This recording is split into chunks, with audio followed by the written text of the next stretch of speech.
अस्सलाम वालेकुम डॉक्टर इरहम। वालेकुम सलाम। कैसे हैं आप सब? अल्लाह का शुक्र है, आप कैसी हैं? अल्हम्दुलिल्लाह अल्हम्दुलिल्लाह। ये बहुत अच्छी बात की है, हर हाल में अल्लाह का शुक्र अदा करना चाहिए। ठीक है। और वो है ना, अगर शुक्र तुम अदा करोगे तो मैं और दूंगा तुमको ज्यादा। होली बुक का जो है की ट्रांसलेशन है। जनाब, हमेशा हर हाल में जैसे अल्लाह रखे, इंसान को खुश रहना चाहिए और हमेशा ब्राइटर साइड देखनी चाहिए। चलो लेट्स स्टार्ट। मैं ज्यादा टाइम नहीं लूंगी। लेकिन जो चीजें इंपॉर्टेंट होंगी थोड़ी थोड़ी उधर थोड़ा सा टाइम लूंगी। चलो let's start. This is an orientation session about for FCPS. FCPS तो मैंने लिखा ही नहीं, लिख देती हूँ। हाँ, तुमको ज्यादा बड़ा नहीं है मेरी फोन। Regular course. वाह, ये जो येलो कलर है ना, ये सेल वाला कलर है। अक्सर सेल लगती है तो येलो और वो रेड यूज करते हैं, आई डोंट नो व्हाई। लेकिन जब मैं भी यूज करती हूँ ना तो मुझे भी अच्छा लगता है, अपीलिंग है ना। हम्म। चलो, तो now it's looking better and more comprehensive.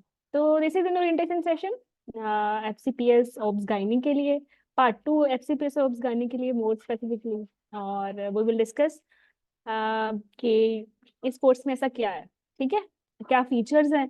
और एफसीपीएस ऑब्स गाइनी के पार्ट टू का सिलेबस देखेंगे, कहाँ से करना है कैसे करना है, क्योंकि मेजोरिटी बिगिनर भी है आज हमारे साथ, और मे भी मैक्सिमम जो लोग हैं वो रिकॉर्डेड सेशन हैं। तो we will discuss these points. Anyway, जैसा मैंने बोला था, हमेशा इंसान को ब्राइटर साइड देखनी चाहिए। राफिल, नो। बच्चा होगा तो मुझे मोबाइल नहीं देती। ओके, लो।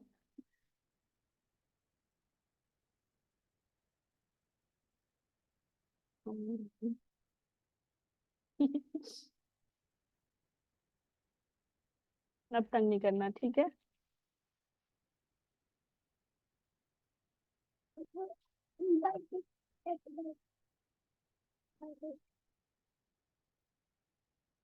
ओके, अच्छा जनाब। हाँ हाँ, तो हाँ, ब्राइटर साइड पे देखना चाहिए। एग्रीड। जैसे भी मुश्किल हालात हो, अच्छे बुरे। आवाज आ रही है आप सबको? हम्म।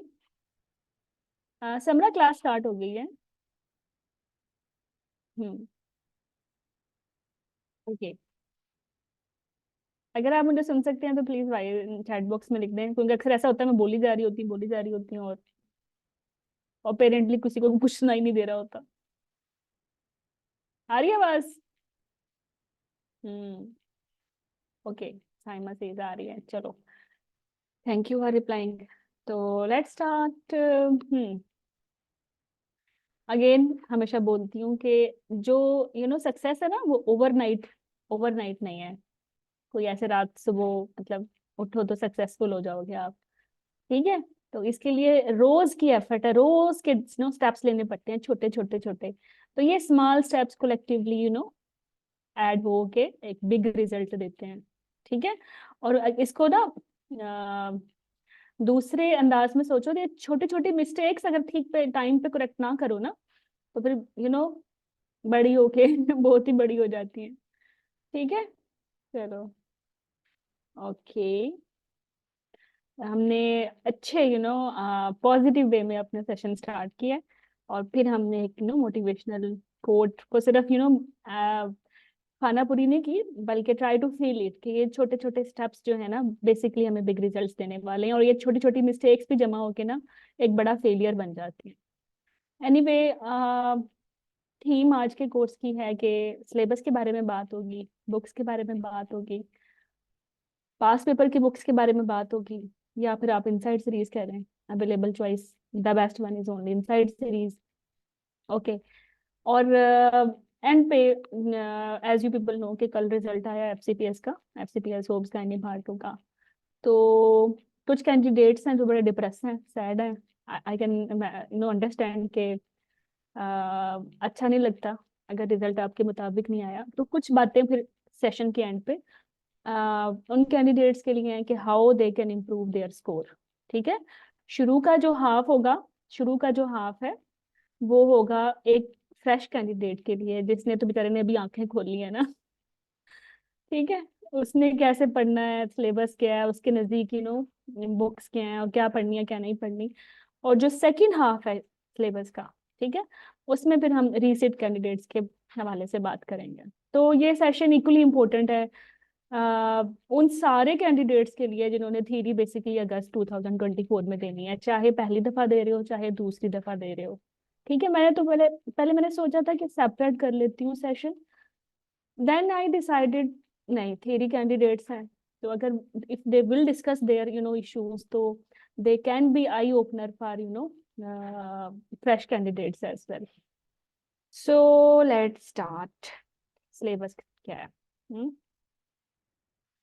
सिलेबस से पहले एग्जाम फॉर्मेट के बारे में बता दूं। जो पहली दफा एग्जाम दे रहे हैं, एग्जाम बेसिकली आपका टोटली सिंगल बेस्ट आंसर्स पे होगा, कोई शॉर्ट एसेज नहीं है, कोई एक्सटेंडेड मैच क्वेश्चंस नहीं है, सिंगल बेस्ट आंसर। इससे मुराद ये है कि एक स्टेटमेंट होती है और 5 चॉइसेस होती हैं, और स्टेटमेंट पढ़ के आपने उन 5 में से एक चूज करनी होती है। ठीक है, उन 5 में से 2 बहुत ही क्लोज होती हैं, और जो कैंडिडेट्स अब दोबारा एग्जाम दे रहे हैं, they will agree with me कि दो जो ऑप्शंस होती हैं वो बहुत ही क्लोज होती हैं, स्टेटमेंट बड़ी इजी होती है। एक्चुअली ये जो 2 क्लोज ऑप्शंस हैं दे आर लीथल, उनको कैसे एक्सक्लूड करना है। ठीक है, तो जो उनको अच्छे से रियल टाइम पे एक्सक्लूड करके उनमें से भी बेस्ट चूज कर लेता है, उन 2 बेस्ट में से भी सिंगल बेस्ट अपनी की पिक कर लेता है, तो वो एक सक्सेसफुल कैंडिडेट है। ओके, तो 200 सिंगल बेस्ट आंसर्स, पेपर 1 में 100 single best answers, break break के बाद फिर 100 सिंगल बेस्ट आंसर्स।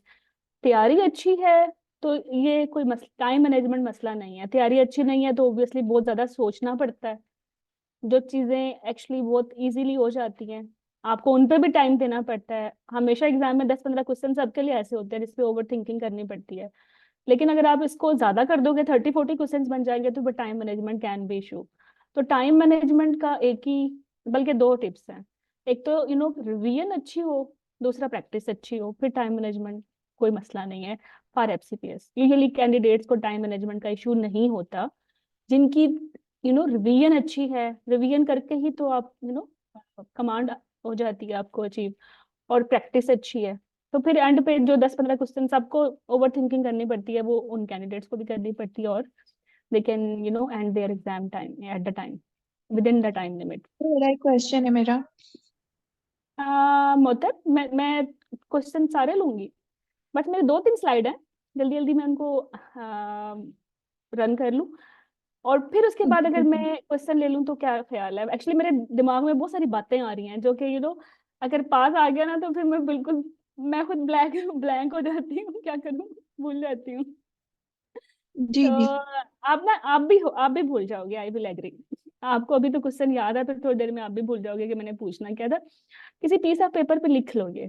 ठीक है, क्या ओके ख्याल ओके। है? ओके, चलो। तो we were on exam, we were discussing the exam format. तो exam single best answer 200 questions हैं, और ये 200 क्वेश्चंस नहीं है, ये 200 टॉपिक्स हैं बेसिकली। ठीक है, ये 200 टॉपिक्स हैं। अब ये 200 टॉपिक्स में से मुराद ये है कि आप छोटे छोटे टॉपिक भी मिस नहीं कर सकते, जो कि लाइकली आप मिस कर सकते थे पहले अगर ये एग्जाम थ्योरी बेस्ड होता है या ऐसे बेस्ड होता है। तो सिंगल बेस्ट आंसर्स में छोटा टॉपिक से भी, जैसे इवन बार्थोलिन भी है, वल्वोडाइनिया भी है, उनसे उनको भी नहीं छोड़ सकते, वहां से भी आ जाएगा। मतलब आपने इतने अच्छे ऑन्कोलॉजी की है, आपने रिकरेंस छोड़ दिया, वहां से आ जाएगा। ठीक है, आपने बड़े अच्छे फर्स्ट लाइन इन्फेक्शन की एंटीबायोटिक से आप सर्वाइव किए हैं, वो थर्ड लाइन उठा के दे देंगे। तो सिंगल बेस्ट आंसर्स में बड़ी थारो तैयारी करनी पड़ती है, डोंट टेक देम लाइट। चले एनीवे, तो जो एफसीपीएस का एग्जाम है, कहा जाता है कि आईएमएफ में चूंकि 70% ओब्स आती है तो इसलिए पार्ट 2 में 40% आएगी। ठीक है, और 60% जो है वो गायनी से आएगी, लेकिन ये हमेशा इस रूल को फॉलो नहीं करते। समटाइम यू विल सी के इंटायर पेपर ही ओब्स का है, और बहुत प्रोपोर्शन में गायनी के क्वेश्चंस कम है। बट एनीवे जो लास्ट 2 or 3 अटेम्प्ट्स मैंने ऑब्जर्व किए हैं, उसमें जो पेपर 1 या पेपर 2 होता है वो इंटायरली ओब्स का होता है। सेकंड पेपर जो होता है वो इंटायरली गायनी का होता है। ठीक है। तो अब ये 2-3 अटेम्प्ट से ये फॉलो कर रहे हैं कि एक पेपर को स्पेसिफिक कर लेते हैं फॉर एक सब्जेक्ट, कि ओब्स के सब्जेक्ट के सारे मॉड्यूल्स टेस्ट करेंगे। ठीक है। तो लेट्स सपोज अगर आप दे रहे, आपका जो कंप्यूटर है उस पे पेपर 1 जो आपका है, बल्कि यूजली पेपर 1 सबका एक जैसा होता है, सीक्वेंस क्वेश्चंस की चेंज होती है कंप्यूटर टू कंप्यूटर या मॉनिटर टू मॉनिटर, तो वो यूजली ओब्स का है। ठीक है। और जो ब्रेक के बाद पेपर होता है वो यूजली गायनी का होता है। ठीक है। तो मैक्सिमम क्वेश्चंस जो हैं वो 100 के 100 ओब्स से होंगे, और ब्रेक के बाद जो होंगे नेक्स्ट 100 वो सारे गायनी से होंगे। तो जो ओब्स से इंपॉर्टेंट क्वेश्चंस हैं, सबसे पहले द लव लेबर, जैसे IIM में the love labour, still the love labour in part 2। The love fetal medicine, इसमें इन्फेक्शंस भी ऐड हो जाएंगे फीटल, और then the love medical disorder. ठीक है। एंटीनेटल थोड़ा सा कम, द लव, ये बहुत ज्यादा इनको पसंद है, इन सब्जेक्ट्स या ये मॉड्यूल्स इन ऑफ सब्जेक्ट। ठीक है। और गायनी में दे जो इनको पसंद है, ऑन्कोलॉजी है, इनफर्टिलिटी है, ऑन्को, इनफर्टिलिटी, यूरोगायनी। ठीक है। ये तो इनको बहुत ही ज्यादा पसंद है। फिर अर्ली प्रेगनेंसी, और फिर कॉन्ट्रासेप्शन या इन्फेक्शन या स्टडीज आगे। मैंने साइड पे कुछ मार्किंग की हुई है क्वेश्चंस की, जो कि हमेशा तो फॉलो नहीं करती, लेकिन you can rely on them. 70-80% ऐसा ही होता है कि लेबर से आ जाते हैं 30-40 क्वेश्चंस, फीटल से 20 तक आ जाते हैं, pregnancy infection including antenatal module 20 तक आ जाते हैं, मेडिकल डिसऑर्डर से 15-20 तक आ जाते हैं। और अगर हम गायने की बात करें तो यूरो गायने से 10 आ जाते हैं मैक्सिमम, अर्ली प्रेगनेंसी से भी 10, जनरल गायने से 20 आ जाते हैं, मैडम मॉड्यूल है। इनफर्टिलिटी से भी 10 तक आ जाते हैं, कॉन्ट्रासेप्शन से 5-6 आते हैं, मैलिग्नेंट कंडीशन से भी आ जाते हैं इसी तरह 10 अप्रोक्सीमेटली, और प्री मैलिग्नेंट से भी 10। तो अप्रोक्सीमेटली इस तरह डिवीजन होती है, लेकिन कंसिस्टेंट नहीं है CPSP इस पैटर्न को फॉलो करने के लिए। ठीक है।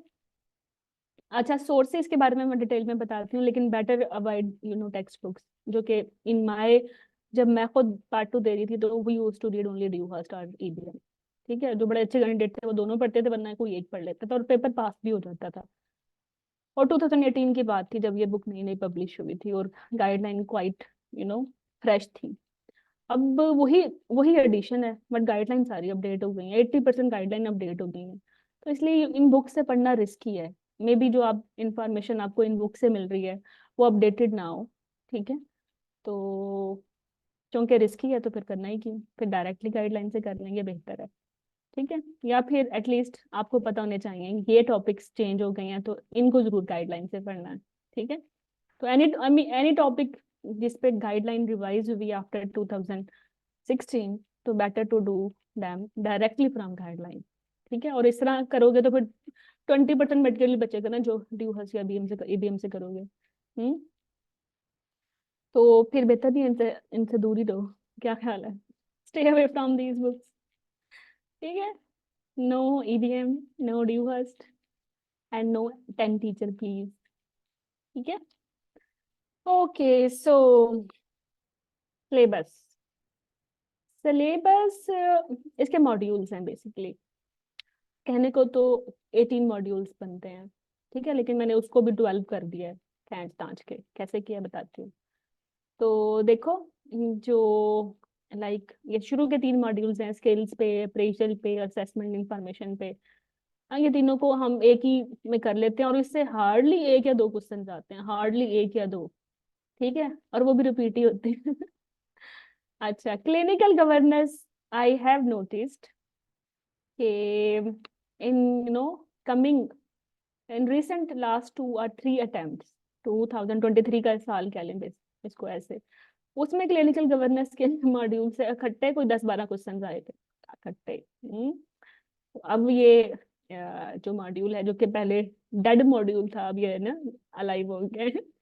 रिसर्च, साइनोप्सिस, मोर्टेलिटीज, ये जो रिसर्च है बेसिकली नाउ दे हैव, ये मैंडेटरी स्टेशन बन गया आपके FCPS के उसकी का मैंडेटरी स्टेशन। 12 स्टेशन होते हैं और research is 11th one 12th station, और ये मैंडेटरी है।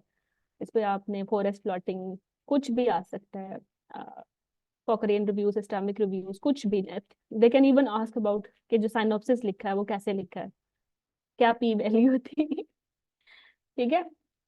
however वेरियस मोर्टेलिटीज हैं, infant, maternal, perinatal, death rates, direct indirect, इनकी calculation, sexual assault, domestic violence, ये सारी चीजें, रिस्क मैनेजमेंट, इंसिडेंट रिपोर्टिंग, ये सारी क्लिनिकल गवर्नेंस में आती हैं। और ये अब इससे क्वेश्चंस आ रहे हैं। ठीक है, तो इसको मैंने ब्रैकेट कर लिया। ये फोर्थ मॉड्यूल है। अच्छा, 5 और 6 7 मॉड्यूल है। ये बेसिकली सर्जरी के अराउंड है कि surgical skills, post operative care क्या होनी चाहिए और सर्जिकल प्रोसीजर्स क्या होने चाहिए।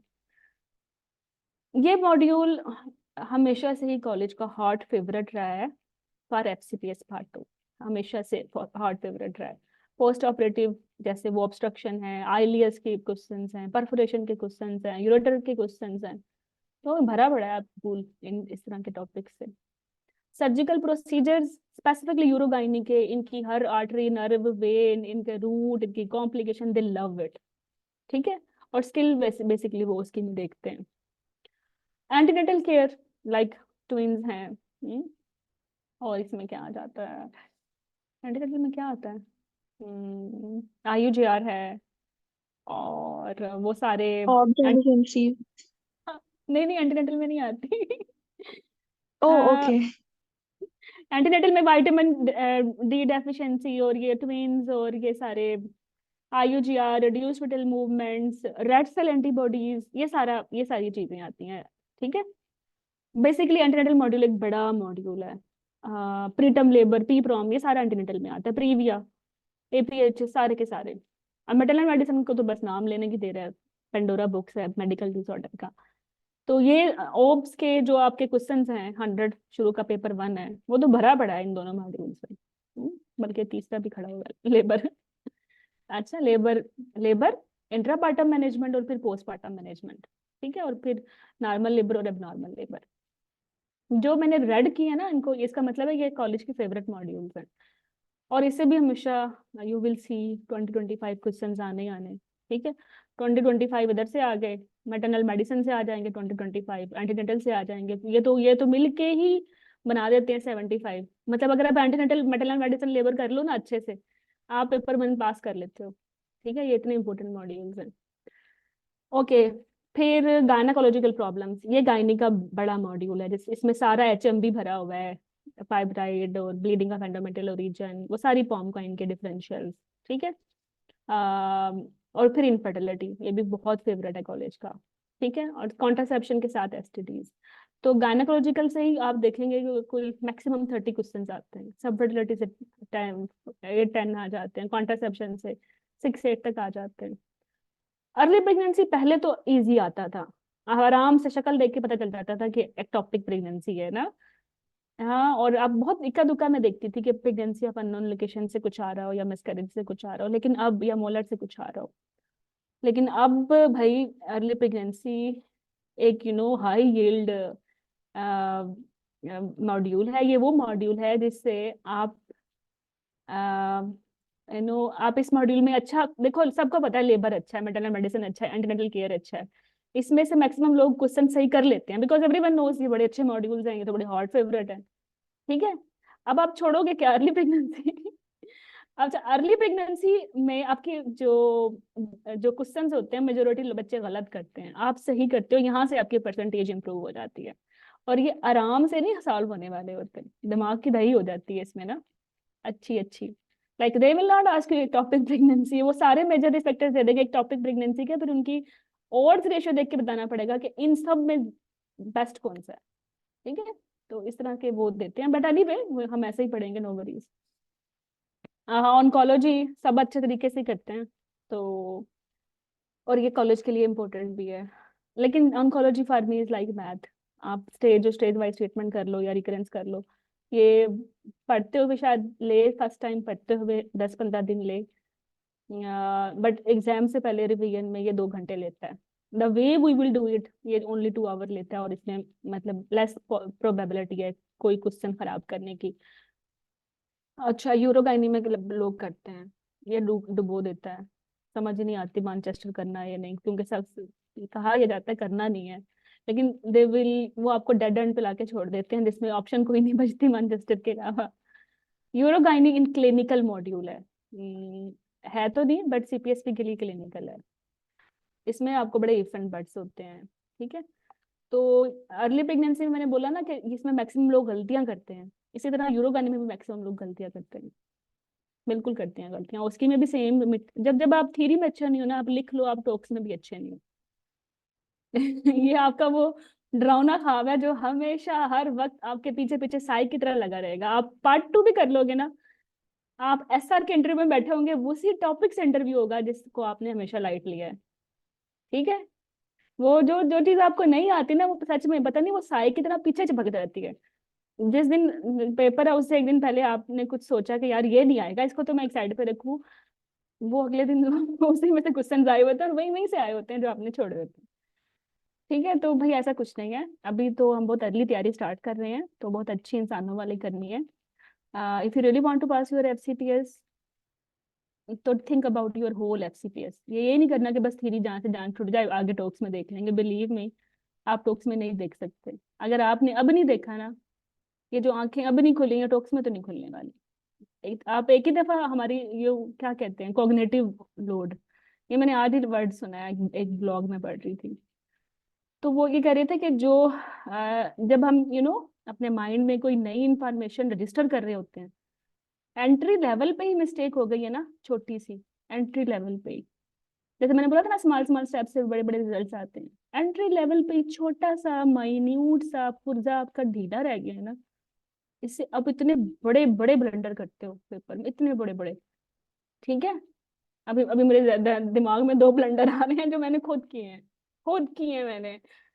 आई ऑलवेज, मेरे दिमाग में पता नहीं कहाँ से ये फिट था, जब स्टेशन ना 0 पे होगा ना, हाँ तो कैपेट अगर होगा ना +2 का, तो इस जीटीजी ने यहाँ बोला है कि भाई ठीक है कर लो इंस्ट्रूमेंटल डिलीवरी। हाँ तो क्यों नहीं करनी, करनी चाहिए। मैं बस ये फिक्स था, ये बिफोर टेकिंग क्रैश कोर्स, मतलब when I started to teach for Fab 2023 and I am teaching currently for मेरे 5-6 साल का एक्सपीरियंस है।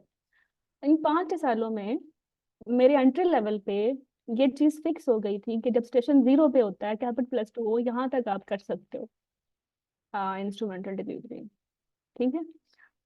और इस एंट्री लेवल की छोटी सी मिस्टेक्स ने बड़े बुरे दिन दिखाए मुझे, लेबर रूम में फोर्सेप लगाते हुए बड़े बुरे दिन दिखाए हैं हमेशा। और मैं सोचती हूँ कि ना ये ऐसा क्यों हुआ ना, बिकॉज दोबारा जब मैंने जीटीजी पढ़ी ना 2023 में, उन्होंने जो 0 का स्टेशन है वो उन्होंने 0 नहीं बोला, उन्होंने तो पीए की वैल्यू दिया 1/5।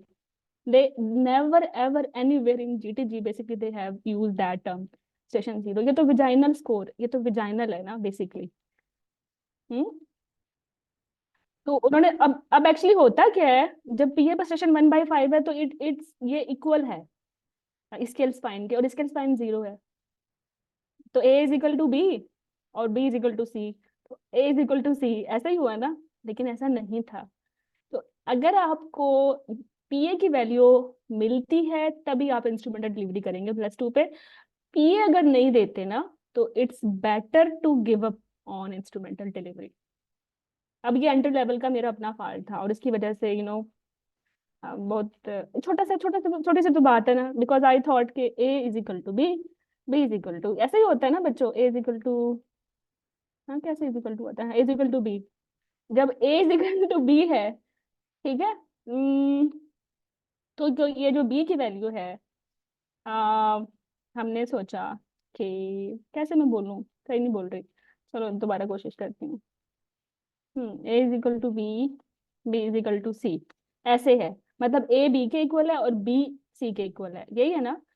क्योंकि लेट्स सपोज स्टेशन अगर पीए पे 1/5 है, तो विजाइनली कोरिलेट करता है वो 0 पे, है ना।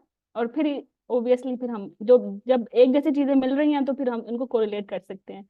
लेकिन इधर ही ऐसा नहीं था, इधर जो था मैंने खुद ही अज्यूम कर लिया था कि ये जो है ना सी के साथ होगा, नहीं था ये ऐसे। ठीक है, आपको ये बात समझ आ रही है? अनटिल अनलेस पीए की वैल्यू एब्डोमिनल एग्जामिनेशन की फाइंडिंग 1/5 नहीं आएगी, नहीं आएगी, तब तक कैपिट को आप +2 सेफ नहीं ले सकते फॉर ऑपरेटिव वेजाइनल डिलीवरी। ठीक है, पीए देना बड़ा जरूरी है। पीए नहीं दे रहे तो होल्ड कर लें आप इधर, काउंटर चेक करें पूरा सिनेरियो। अब ये मेरा मकसद पता है क्या है? ये सिर्फ ये बताना है कि ये एक ना एंट्री लेवल की मिस्टेक है। जो मिस्टेक्स हम सब करते हैं, लेकिन उनको अगर हम फिक्स नहीं करेंगे ना, तो वो उनसे बड़े बड़े ब्लंडर हो जाते हैं। अज्यूम करें if I am exam candidate और मैं पीए की वैल्यू को नहीं इंपॉर्टेंस दे रही, तो मैंने तो कितनी मिस्टेक्स करनी है। अगर 15 क्वेश्चंस आ रहे हैं लेबर से, तो 15 के 15 खराब हो रहे हैं ना बच्चों? एग्री? हम्म, आप लोग एग्री करोगे इधर? हम्म, चलो, कोई एग्री नहीं कर रहा। चलो, कोई बात नहीं। when you will start your preparation then you will agree। अच्छा देखो, इसका मतलब है कि कंप्लीट इन्फॉर्मेशन होना बड़ा जरूरी है, बहुत जरूरी है। और एंट्री लेवल पे जो मसले मसाइल हो जाते हैं फिर वो ठीक नहीं होते। तो जो आपके एंट्री लेवल पे थ्योरी में मसला हो गया है ना बच्चों, वो टोट्स में भी रहेगा। समहाउ 100% पे आप पास नहीं होते, आप पास हो जाते हो 75 लेके और इन यूर ओस की 60 देके, लेकिन मसला तो है। when you will be SR, when you will be consultant, when you will be mentor, ये बार बार आपके सामने आएगा। तो don't take your these precious days you know light. कोई शॉर्टकट नहीं है, अच्छे तरीके से इंफॉर्मेशन रजिस्टर करें। अभी अगर सही चीजें सेट हो गई दिमाग में, तो they will help you for ever. ठीक है, अब इस बात का ये मतलब था कि सही से अभी पढ़ोगे तो फिर ओवरऑल आप सेफ हो, ना सिर्फ अपनी थ्योरी में बल्कि अपने टॉक्स में भी। Got got my point? Okay, so moving forward, आपका सिलेबस जो उसकी मदर है या उसकी जो बाइबल है वो ये है, कोर फाउंडेशन जीटीजी। को टोटल कितनी जीटीजीज हैं? मैं काउंट कर रही थी सुबह, 78 तक मैं पहुंच गई थी वैसे। हाँ, 78 तक ही है। तो ये 78 ग्रीन टॉप गाइडलाइंस, ये मदर है आपके पूरे सिलेबस की, चाहे वो गायनी की हैं चाहे वो की हैं। ठीक है, believe me, they are mother of your syllabus. Don't take them light. You are not in that situation कि एक भी ग्रीन टॉप गाइडलाइन आप छोड़ दें, नहीं छोड़ सकते। और उसके बाद जो इम्पोर्टेंस है वो है नाइस गाइडलाइंस की। उसके बाद आपके टुडे ओब्स गायनी के पेपर्स या आर्टिकल्स हैं, इनको एब्रीविएशन टोग है, या साइंटिफिक इम्पैक्ट पेपर्स हैं एंड पे। ठीक है, तो अगर आप रिलीजियसली नाइस और जीटीजी कर लेते हो ना, रिलीजियसली, आप एग्जाम फेल नहीं कर सकते। लेकिन हो गया फिर 75 पे जाके इसको बॉर्डर लाइन पास। ठीक है, तो इसलिए हम क्यों तैयारी करें 75% की? हम 100% की तैयारी करेंगे। हाँ, हम तैयारी यहाँ से स्टार्ट करेंगे, जीटीजी भी करेंगे, नाइस भी करेंगे, टॉक भी करेंगे और साइंटिफिक इम्पैक्ट पेपर्स भी करेंगे। इसके अलावा भी कुछ और मिसलेनियस डॉक्यूमेंट्स हैं जैसे फिगो, बैश, FSRH। वो मैं आगे बताती हूँ। तो एग्जाम फॉर्मेट समझ आ गया? 200 सिंगल बेस्ट आंसर्स हैं, कोई एक छोटा सा टॉपिक भी नहीं छोड़ सकते। ठीक है, सिलेबस के लिए सबसे बेहतर है कि आप डायरेक्टली इनको पढ़ें फ्रॉम गाइडलाइन, बिकॉज बुक्स में जो कंटेंट है वो अपडेटेड नहीं है। ठीक है, ओके, मूविंग फॉरवर्ड, सोर्सेज क्या हैं? ठीक है, जैसे कि अभी हमने बात की इतने सारे सिलेबस की कि 18 मॉड्यूल्स हैं, और उनको कंपाइल करके 12 अगर हम उनको बनाएं मॉड्यूल्स, क्योंकि 1 और 2 या 3 मॉड्यूल्स कंपाइल कर लें तो उनमें से एज ए होल क्वेश्चंस आते हैं। तो एग्जाम पर्सपेक्टिव से ये 12 मॉड्यूल्स हैं बेसिकली, FCPS परस्पेक्टिव से। तो ये मॉड्यूल्स पढ़ने कहाँ से हैं? 60% जीटीजी और एसओजीपी। एसओजीपी FCPS के लिए बड़ी इंपॉर्टेंट होगी इन कमिंग डेज। एसओजीपी की गाइडलाइंस बहुत ज्यादा नहीं है, डायबिटीज है, एनीमिया है। ठीक है, और अब PPH भी आने वाली है। और लेकिन PPH नहीं भी है तो हम PPH के लिए WHO की देख लेते हैं, वही एल्गोरिथम है जो नाइस का है। अच्छा, और 30% जो है वो नाइस है। ठीक है, तो how to read this GTG and NICE guidelines, इन दोनों की recommendations are must. write down your step-wise protocol when you are reading these guidelines. जैसे लेट्स सपोज अगर हम एपीएच की गाइडलाइन पढ़ रहे हैं तो दे विल से कि सबसे पहली इन्वेस्टिगेशन जो है फॉर ट्रिविया वो हम एनॉमली स्कैन के वक्त करते हैं। एनॉमली स्कैन पे कंप्लीटली कवरिंग द होस है तो फिर दोबारा उसको हम देखते हैं 32 वीक्स पे, और still if it is partially covering the होस है तो तीसरी बार दोबारा देखते हैं 36 पे। तो ये स्टेप वाइज प्रोटोकॉल बन गया है ना, 20, 32, 36। या अगर हम डोपलर की इन्वेस्टिगेशन देखें तो लेट्स सपोज जो पहली इन्वेस्टिगेशन है first line this is Doppler, accreta की इन्वेस्टिगेशन कह रही हूँ, और सेकेंड लाइन जो है वो एमआरआई है। ठीक है, तो इस तरह से जब आप डॉक्यूमेंट्स पढ़ें तो जरूर लिखें अपने स्टेप वाइज प्रोटोकॉल या स्टेप स्टेप वाइज कुछ भी, like reduce fetal movement stepwise कैसे चलना है, हिस्ट्री से, आस्कल्टेशन से, सीटीजी से, if needed then ultrasound extra extra. तो ये आपने जरूर अपने स्टेप वाइज प्रोटोकॉल बनाने हैं, make them like a story. ठीक है, अच्छा if you are into course तो बेहतर ये है कि आप खुद ना पढ़ें पहली दफा, क्योंकि फिर तो बहुत चीज सारी चीजें एलियन ही लगेंगी, आपको समझ नहीं आएंगे, वो टाइम लगेगा।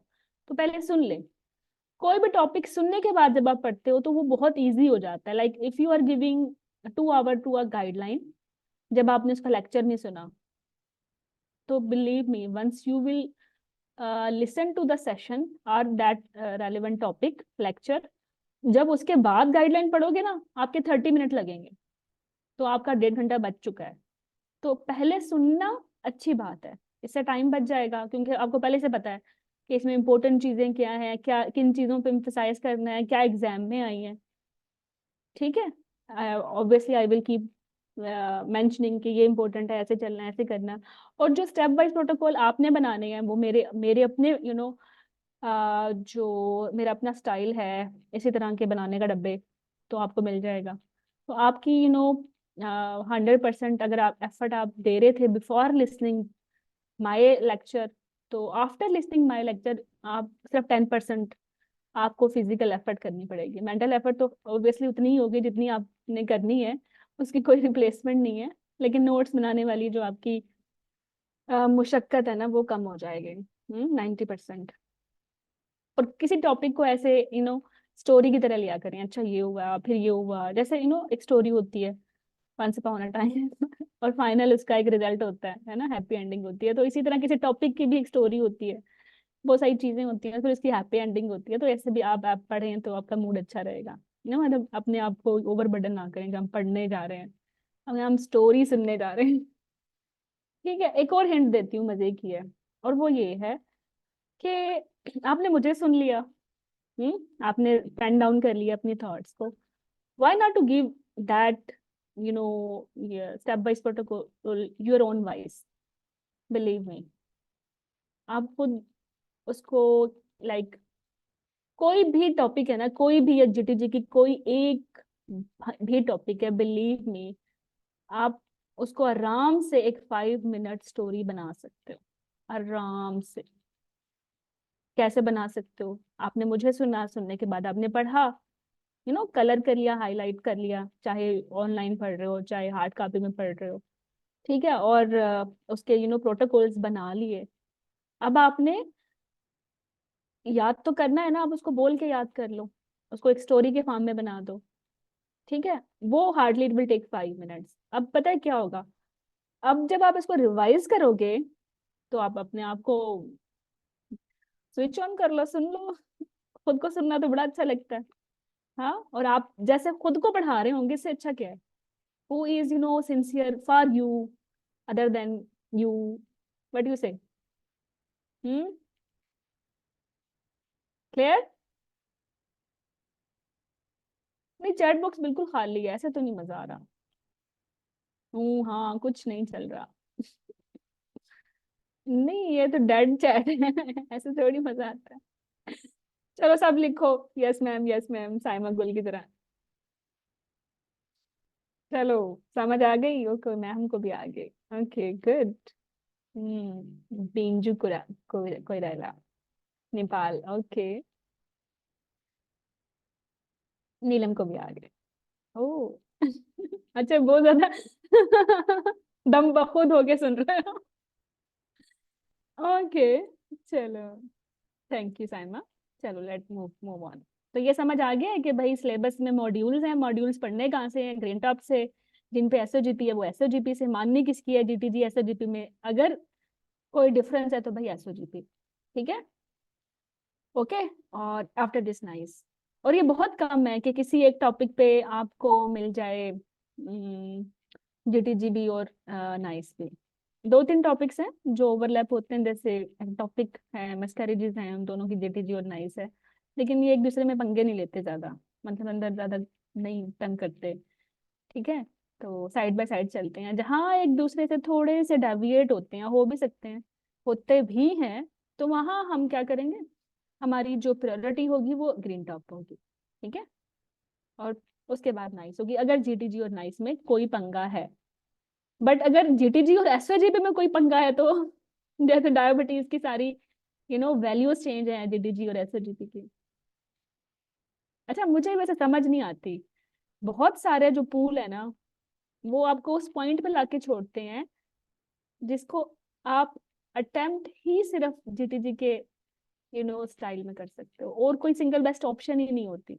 That's why we are doing diabetes from RCOG documents as well, जैसे नाइस है डायबिटीज का डॉक्यूमेंट में, और एसओजीपी से भी कर रहे हैं। और हाँ, अगर हमारी सिंगल बेस्ट आंसर्स में वो जो दो क्लोज ऑप्शन आपस में मैच हो रही है, एक की रिकमेंडेशन की बैकअप पे नाइस है, let's suppose I am talking about diabetes, और दूसरे के बैकअप पे, हाँ बैकअप पे क्या, मैं बता ही देती हूँ। ठीक है, लेट्स सपोज ओजीडीटी है। हाँ, ओजीडीटी नाइस सेज के हाई रिस्क जो कंडीशंस हैं उन सब की 24th वीक पे करानी है, 24-28 के दरमियान। ठीक है, और एक्सेप्ट जीडीएम उसकी बुकिंग पे करा लो, ये नाइस बोलती है। और जो एसओजीपी है वो बोलती है सबकी करा लो बुकिंग पे, सबकी। ठीक है, बिकॉज इन पाकिस्तान डायबिटीज बहुत ज्यादा है, हमारा मेटाबॉलिज्म गोरों की तरह नहीं है ना, तो इसलिए फिर एसओजीपी ने बोला है तो फिर करा लो। अगर आपकी ऑप्शन यहाँ आके फंस जाए कि अब 24 पे करानी है या बुकिंग पे करानी है, तो फिर ये तो दोनों गाइडलाइंस का क्लैश हो गया, फिर क्या होगा? फिर एसओजीपी, दिस इज योर प्रायोरिटी। अच्छा, इसी तरह नाइस सेज के एचबी1सी कराना है एनुअल, बट एसओजीपी से ओजीडीटी। हम्म हाँ, फिर अब हमने कहीं ना कहीं तो अपना यकीन लगाना है ना। अच्छा, इससे पहले I agree we were following blindly GTG, हम बिल्कुल ऐसा कर रहे थे, कीज भी आपको ऐसे मिल रही थी। But recently I have talked to my supervisor, जो मेरी अपनी सुपरवाइजर थी। वैसे मेरी काफी सुपरवाइजर्स रही हैं, मैं बड़े स्टेशन पे घूमती रही हूँ। और जो उन सब में सब सीनियर थी, और जो अब मेरी तो अपनी कोलीग्स, अभी उम्र हो गई है इतनी, तो मेजोरिटी एसआर है या एपी है, तो they are working in various setups, और they are working close with examiners. तो they were sharing their thoughts. We have a close group जिसमें सब कंसल्टेंट गायनी ओब्स के बैठ के बात करते हैं। तो एक ग्रुप तो खैर बड़े वाले प्रोफेसर्स के साथ है, एक मेरा अपना है जिसमें मेरे अपने कैंडिडेट्स होते हैं।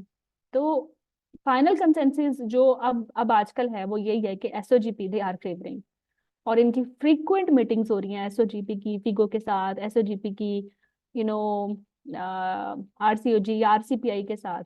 तो ये वर्क कर रही हैं एसओजीपी पे। तो थोड़ा ध्यान में रखना, आने वाले दिनों में एसओजीपी विल बी प्रायोरिटी। ठीक है, और कोई भी गाइडलाइन रिलीज होगी एसओजीपी की, it should be your priority.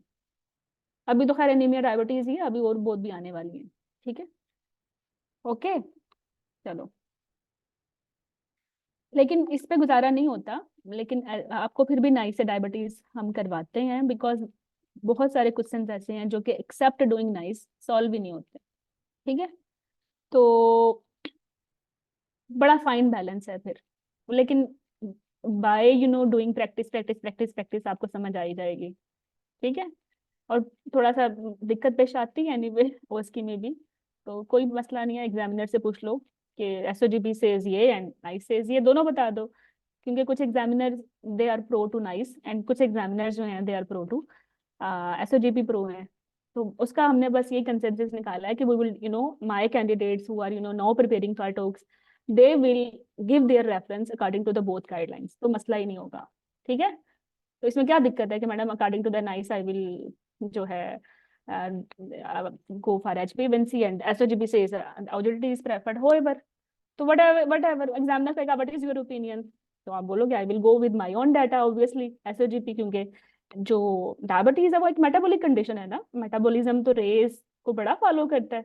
Asian की बीइंग एशियन ही होना एक बड़ा high risk, you know being Asian होना ही बड़ा हाई रिस्क है।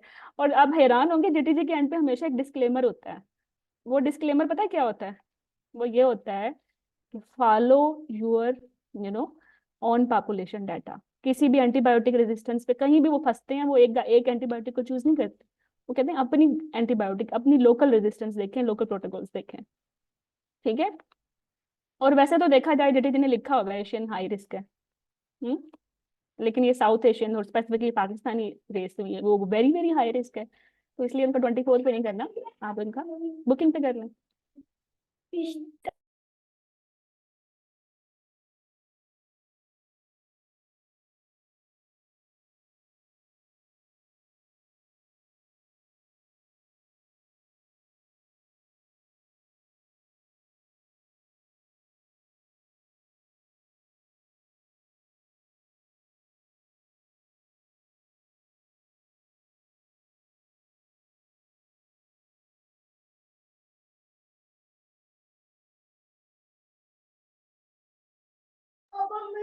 ओके बच्चों, एक मिनट। मोबाइल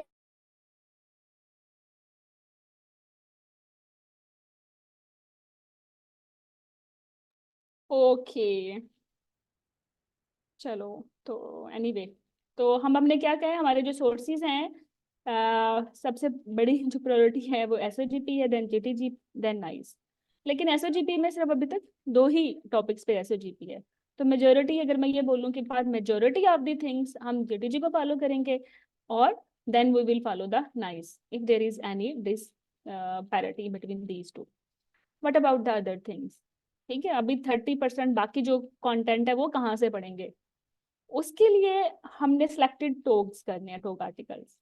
ठीक है, this is not like that कि लास्ट 3 ईयर के करेंगे, ये एप्लीकेबल नहीं है फॉर एफसीपीएस, क्योंकि कुछ टॉक आर्टिकल इतने पुराने हैं लाइक 2007 के हैं, बट वो उसके बाद अपडेट नहीं हुए, और उनके उन टॉपिक पे उसके अलावा कोई और डॉक्यूमेंट भी नहीं है, लाइक जीडीजी भी नहीं है, नाइस भी नहीं है, फिगो भी नहीं है, एसओजीपी भी नहीं है, फिर उनको कहाँ से करें? फिर उनको टॉक आर्टिकल से करेंगे, चाहे वो जितना मर्जी पुराना हो। तो this is not like that कि हम सिर्फ लास्ट 3 ईयर के कर लें, सिलेक्टेड वंस करेंगे। ठीक है, जैसे मैं बता चुकी हूँ इतनी खास कोई इंपॉर्टेंस नहीं है टॉक आर्टिकल्स की, क्योंकि जो मेजोरिटी ऑफ इंफॉर्मेशन है वो हमें जीटीजी, एसओजीपी और नाइस से ही मिल जाएगी। ठीक है, इसी तरह साइंटिफिक इम्पैक्ट पेपर्स भी इक्का दुक्का करने हैं। ठीक है, और वो भी एंटीनेटल मॉड्यूल में आते हैं, इससे ज्यादा मैंने कहीं नहीं देखी आप यूट्राइन एनोमलीज में।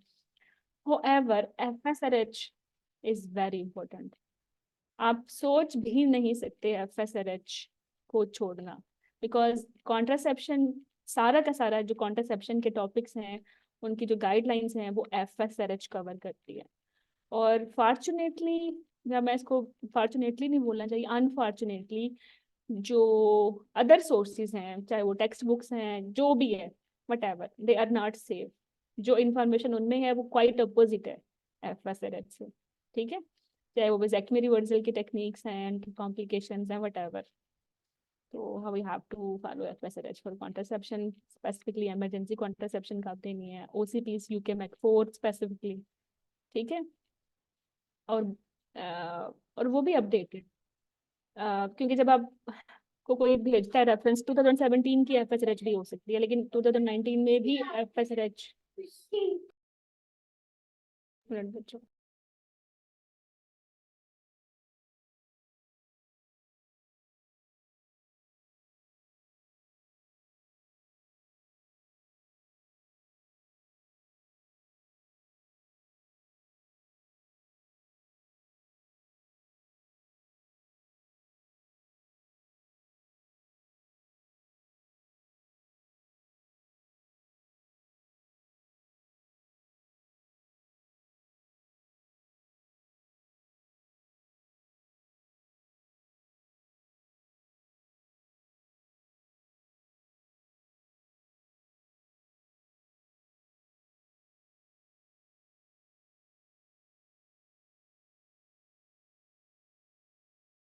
Okay sorry पाटिले।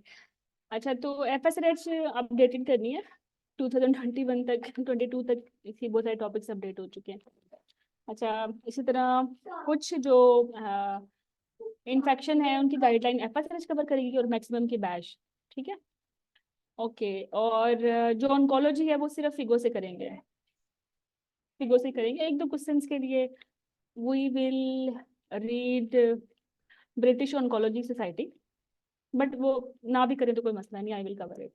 मेन 99% ऑन्कोलॉजी हम करेंगे फिगो से। अच्छा अर्ली प्रेगनेंसी की ना गाइडलाइन जीटीजी और नाइस की भी हैं और कुछ फिगो की भी हैं, जैसे माइसोप्रोस्टोल टर्मिनेशन में डोजेज, और ये भी अब अपडेट हुई है 2023 में, इनकी डोजेज हैं।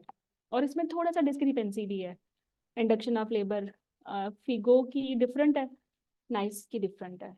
तो जहाँ डिफरेंट होगा वहाँ क्या करेंगे, वहाँ हम फिगो को फॉलो करेंगे, बिकॉज फिगो को जो गवर्न करता है वो डब्ल्यू करता है, और W basically made for developing countries like including Pakistan, ठीक है। तो इसलिए फिगो की इंपॉर्टेंस ज्यादा हो जाएगी अगर डिस्क्रिपेंसी आती है, ठीक है, जैसे अर्ली प्रेगनेंसी में थोड़ी बहुत आएगी।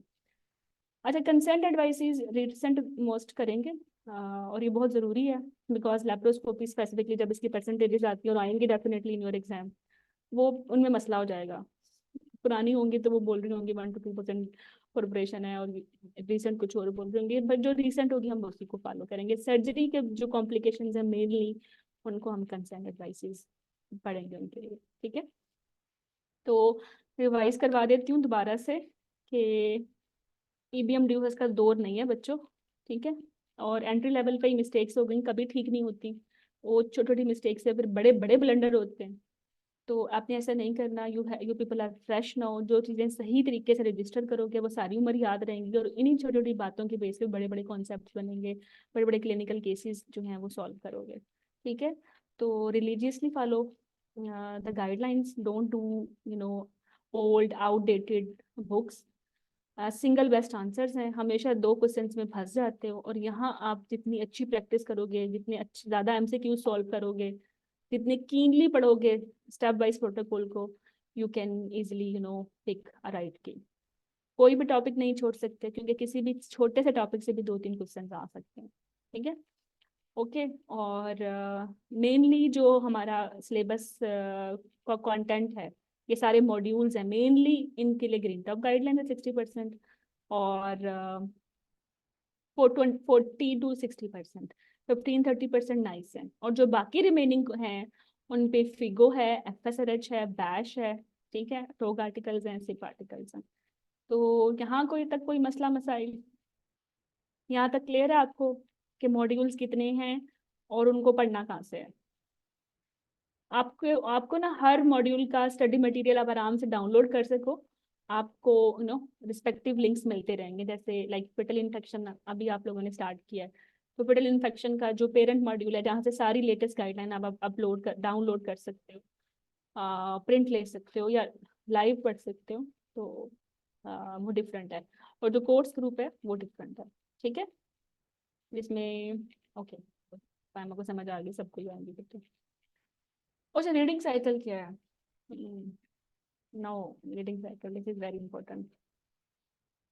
अब जो भी चारों कान है ना, आई डोंट नो चार कान कहाँ हैं, लेकिन जहाँ भी हैं दो के अलावा वो भी को ओपन कर लो, सुन लो मेरी बात। रीडिंग ऐसे नहीं है कि एक दफा पढ़ लिया तो बस खत्म, this is a continuous continuous cycle. इसमें बहुत सारी चीजें ऐड ऑन होती रहेंगी till the night before your exam. तो don't make any full stop नहीं लगाना अपनी लर्निंग पे, ठीक है। Okay the best way step 1 ये है, if you are in course कोई भी टॉपिक पहले सुन लो, बिलीव मी इससे आपकी जो फिजिकल एफर्ट है ना वो 90% कम हो जाती है। फिर फिर पढ़ो, और पढ़ना जरूरी है। आई नो इस ओरिएंटेशन सेशन के सॉरी, इस ओरिएंटेशन सेशन के बाद भी मुझे बहुत सारे मैसेजेस आएंगे कि मैडम सिर्फ आपकी स्लाइड्स कर लें, सिर्फ आपके सेशन सुन लें, is it safe? And I will say yes you can, because आप पास हो जाते हो, वो करके पास हो जाते हो। कल रिजल्ट आया है, बहुत सारे फीडबैक्स थे मेरे पास, एक्चुअली टाइम ही नहीं था कि मैं कंपाइल करती। हाँ एंड पे दिखा दूंगी अगर वो नज़र आता है। तो आपको छोटे छोटे नजर आता है ना टेलीग्राम, तो वो आप देखिएगा, लोग पास हो जाते हैं। लेकिन फिर भी जो मेरी पर्सनल एडवाइस है या सिंसियर एडवाइस है, पर भी ना 100% रिलाई नहीं करना चाहिए ऑन एनी वन समरी। तो इट्स बेटर कि अपनी आंखों से, वो जो सोर्स मैंने आपको बताया, लेट्स सपोज जीबीएस कल आप लोगों ने पढ़ा है, तो मैंने तो करवा दिया कवर, जो मुझे इम्पोर्टेंट लगा। और मैं मुझे क्यों इम्पोर्टेंट लगा, because I have compiled your all records, चाहे वो आईएमएम के थे, चाहे एमसीपीएस के थे, चाहे एफसीपीएस के थे। और जो इनसाइड सीरीज है वो फिर अपडेट भी होती रहती है रिसेंट पूल के साथ। तो वो क्वेश्चन नज़र से गुजरते रहते हैं, और मैं भी फिर मेरे ध्यान में होता है कि ये बात तो एग्जाम में पूछिए, ये पूछिए, तो मैं उसी फोकस्ड माइंड के साथ आपको बता देती हूँ। बट मुझे ये तो नहीं पता ना कि टू फैब सॉरी अगस्त 2024 में कोई नया क्वेश्चन आएगा तो वो कौन सा आएगा। मैं भी उतनी ही ब्लाइंड हूँ इधर जितने आप ब्लाइंड हो। ठीक है, गट माई पॉइंट। तो इट्स बेटर कि मुझे सुनने के बाद एक दफा आप जीबीएस ग्रीन टॉप गाइडलाइन 36 2017 से दोबारा एक दफा पढ़ लो, जस्ट स्क्रीन कर लो। ठीक है, तो this is step 1। Okay, listen भी कर लिया और रीड भी कर लिया और हाईलाइट कर लिया अगर आपको कुछ अच्छा लगा। वरना तो मेरी सेशन स्लाइड्स की आप स्क्रीनशॉट लेते रहो, you can make them your on. आप हमको नोट्स बना सकते हो। अच्छा, स्टेप 2 ये है कि आप सैब कर लो। सैब नहीं है भाई ये, बहुत मिस्टेक्स होती है मेरी। आ, चलो भाई,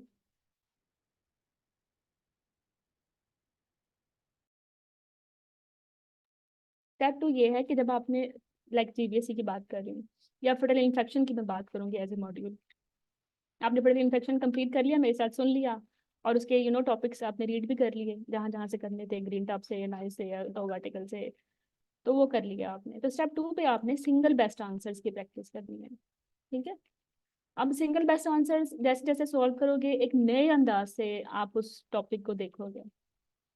कोई छोटी छोटी बातें होंगी जो आपने शायद मिस कर दी हो, ठीक है, बट सिंगल बेस्ट आंसर्स में वो कहीं ना कहीं आ जाएंगे। तो उससे फिर आपका रीडिंग साइकिल कॉन्टिन्यूसली चल ही रहा है ना, ऑगमेंट हो जाएगा। स्टेप 2 पे हम जो प्रैक्टिस करते हैं वो MRCG 2 की बुक्स करते हैं बेसिकली, और प्रैक्टिस के नाम पे FCPS की सवाए पास पेपर्स की बुक के अलावा कोई और बुक नहीं है। और MRCG 2 बेसिकली इंटरनेशनल एग्जाम है, तो मल्टी ऑथर इसके सोर्सेज हैं, तो इसका पूल बहुत बड़ा है, और उन्होंने कोई पॉइंट छोड़ा नहीं है जिससे आपकी थीरी टेस्ट ना की जाए। तो इसलिए बेहतर है कि आप MRCG 2 की कोई भी एक दो बुक्स जो आपको पसंद है पिक कर लें। स्टेमिना अच्छा है तो 4-5 कर लें, अप टू यू। तो सिंगल बेस्ट आंसर जरूर करें। ठीक है, हर बुक में मॉड्यूल वाइज ही लिखे होते हैं, तो ईजी है आपके लिए। तो उससे फिर आप देखेंगे कि आपकी जो ग्रिप है, कमांड है आपकी थीरी पे, वो और रिफाइन हो गई है, रिफाइन हो गई है। ठीक है, सच में रिफाइन हो गई है, बिलीव मी। ओके, मैं दिखाती हूँ अभी, डेमो देती हूँ मैं इसका। ओके, तो एक्सटेंडेड मैच क्वेश्चंस जो रीसेट कैंडिडेट्स हैं ना वो जरूर करें, क्योंकि ना एक्सटेंडेड मैच क्वेश्चंस आम क्वेश्चंस नहीं होते हैं। ये बिल्कुल वो एक या दो पॉइंट पे आके छोड़ देते हैं आपको, जो बहुत ही क्लोज होते हैं, जैसे सीपीएस भी आपको लाके छोड़ देती है उन दो ऑप्शंस में जो बहुत ही क्लोज है। जैसे लेट्स सपोज मैं आपको एग्जांपल दूं। हाँ, कि लेट्स सपोज कि अभी आप डिस्कस कर भी रहे थे कि रिड्यूस फीटल मूवमेंट्स हैं, ठीक है, और डोपलर भी आपको दे दिया। ये वैसे एमसीपीएस वाले डिस्कस कर रहे थे, उनका आजकल क्रैश कोर्स चल रहा है। तो डोपलर में एब्सेंट है, बल्कि चलो एब्सेंट भी बहुत बड़ी बात है, हम रिवर्स कर देते हैं। हम्म, तो डोपलर रिवर्स है, कौन सा अम्बिलिकल आर्टरी डोपलर। ठीक है, और शी इज एट 34 वीक्स। अब मैं EMQs की बात कर रही हूँ। EMQs में ना बहुत सारी ऑप्शंस होती हैं, ABCDEFGHI, यहाँ तक चले गए। लेट्स सपोज ये तो ABCD बहुत ही फजूल थी, उन्होंने बोला एक में इंडक्शन कर दो, नॉर्मल लेबर कर दो, ले जाओ कंजर्वेटिव मैनेजमेंट कर दो, 37 पे ले जाओ, 40 पे ले जाओ, और बिल्कुल ही खराब खराब निकालो इनको तो। ठीक है, अब यहाँ पहली ऑप्शन काम की आएगी। वैसे आइडियल क्या है, थिंक इन योर माइंड।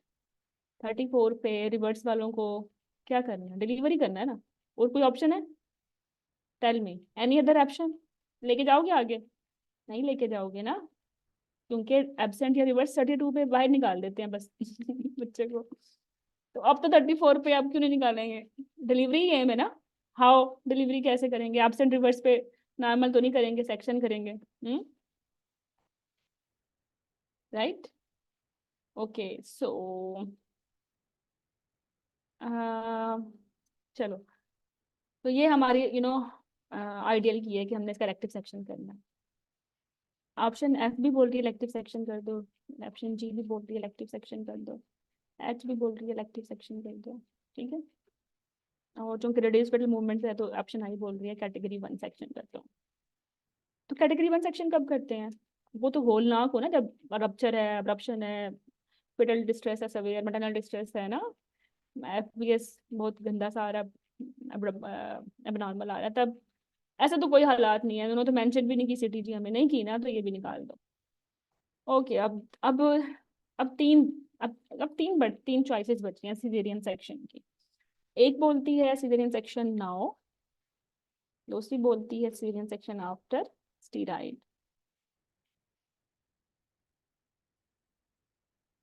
तीसरी बोलती है सीटीजी एंड सिजेरियन सेक्शन। अब बताओ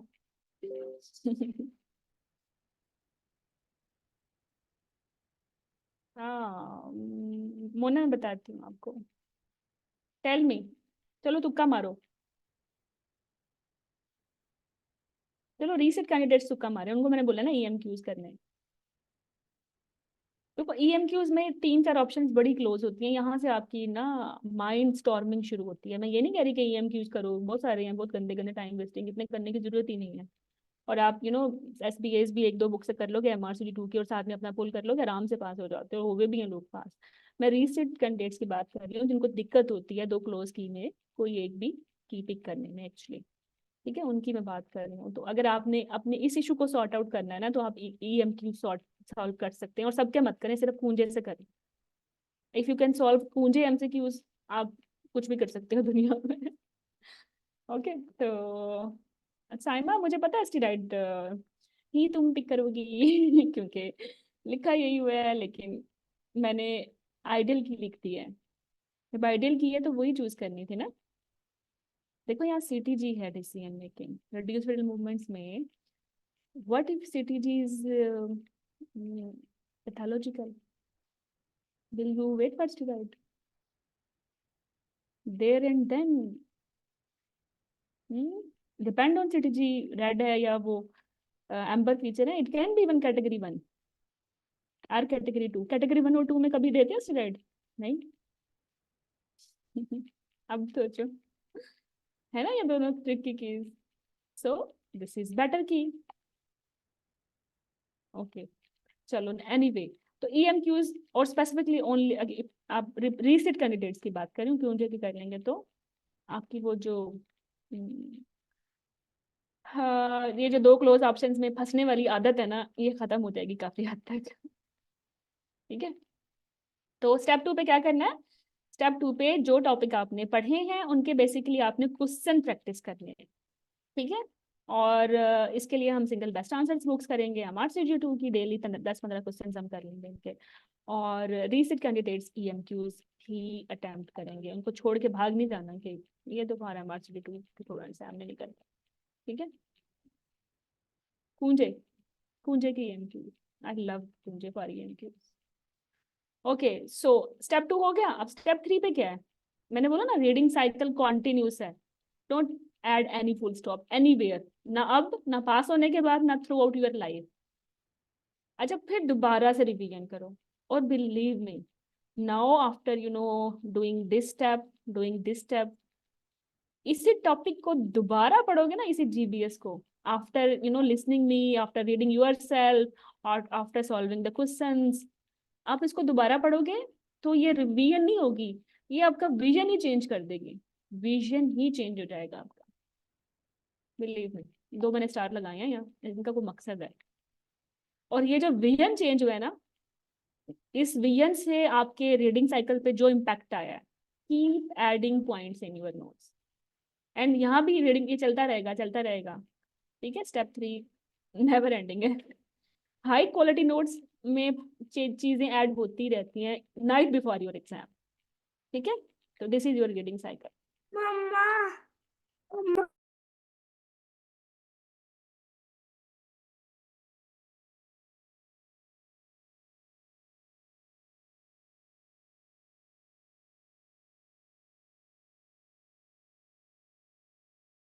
सो रीडिंग साइकिल समझ आ गया कि पहले मुझे सुनना है, फिर जरूर पढ़ना है। पढ़ने का काम एक दफा कर लो तसल्ली हो जाएगी, ठीक है। प्लीज अच्छा कैंडिडेट तो पढ़ ले, अगर आप बहुत ही बिजी हो तो चलो you can just listen my session and take screenshot of my slides, enough है, पास हो जाओगे।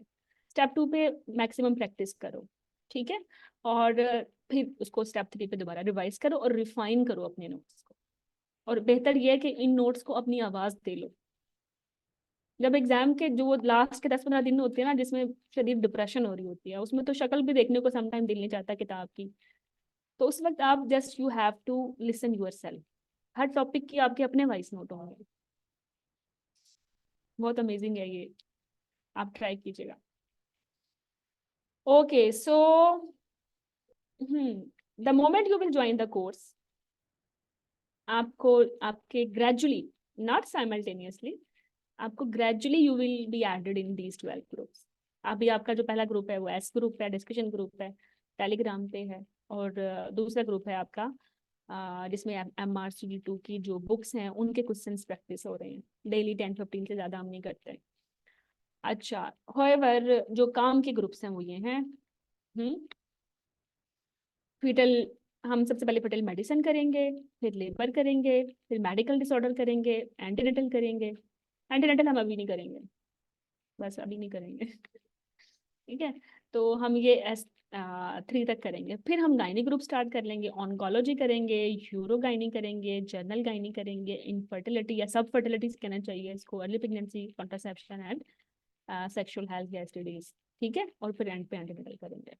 तो this is the way we will complete whole syllabus, but in a modular fashion. Like fetal infection हम कर रहे हैं तो foetal infection में जितने टॉपिक्स हैं वो कवर हो जाएंगे। फिर क्या होगा, जब ये मॉड्यूल कवर कर लेंगे तो फिर आफ्टर कंप्लीटिंग दिस मॉड्यूल, इस मॉड्यूल के single best answers from maximum practice books अब वी विल स्टार्ट, ठीक है। तो जब यहाँ हम लाइक प्रैक्टिस कर रहे होंगे, क्वेश्चन प्रैक्टिस कर रहे होंगे फिटल मेडिसिन के, और थ्योरी में हमारा चल रहा होगा लेबर। जब लेबर हमारा कंप्लीट हो जाएगा तो हम स्टार्ट करेंगे मैटरनल मेडिसिन। जब हम मेडिकल मेडिसिन कर रहे होंगे तो फिर हम क्वेश्चन प्रैक्टिस स्टार्ट कर लेंगे लेबर की। तो इस तरह आपकी रिवीजन भी साथ साथ चलती रहेगी, ठीक है। क्लियर है ये बात समझ आ रही है। लाइक अभी हम कर रहे हैं लेट्स सपोज लेबर। तो जब हम लेबर कर रहे होंगे ना, तो फेटल मेडिसिन को भी तो रिवाइज करना है ना, तो इसके हम क्वेश्चन सॉल्व करना शुरू कर देंगे, ठीक है।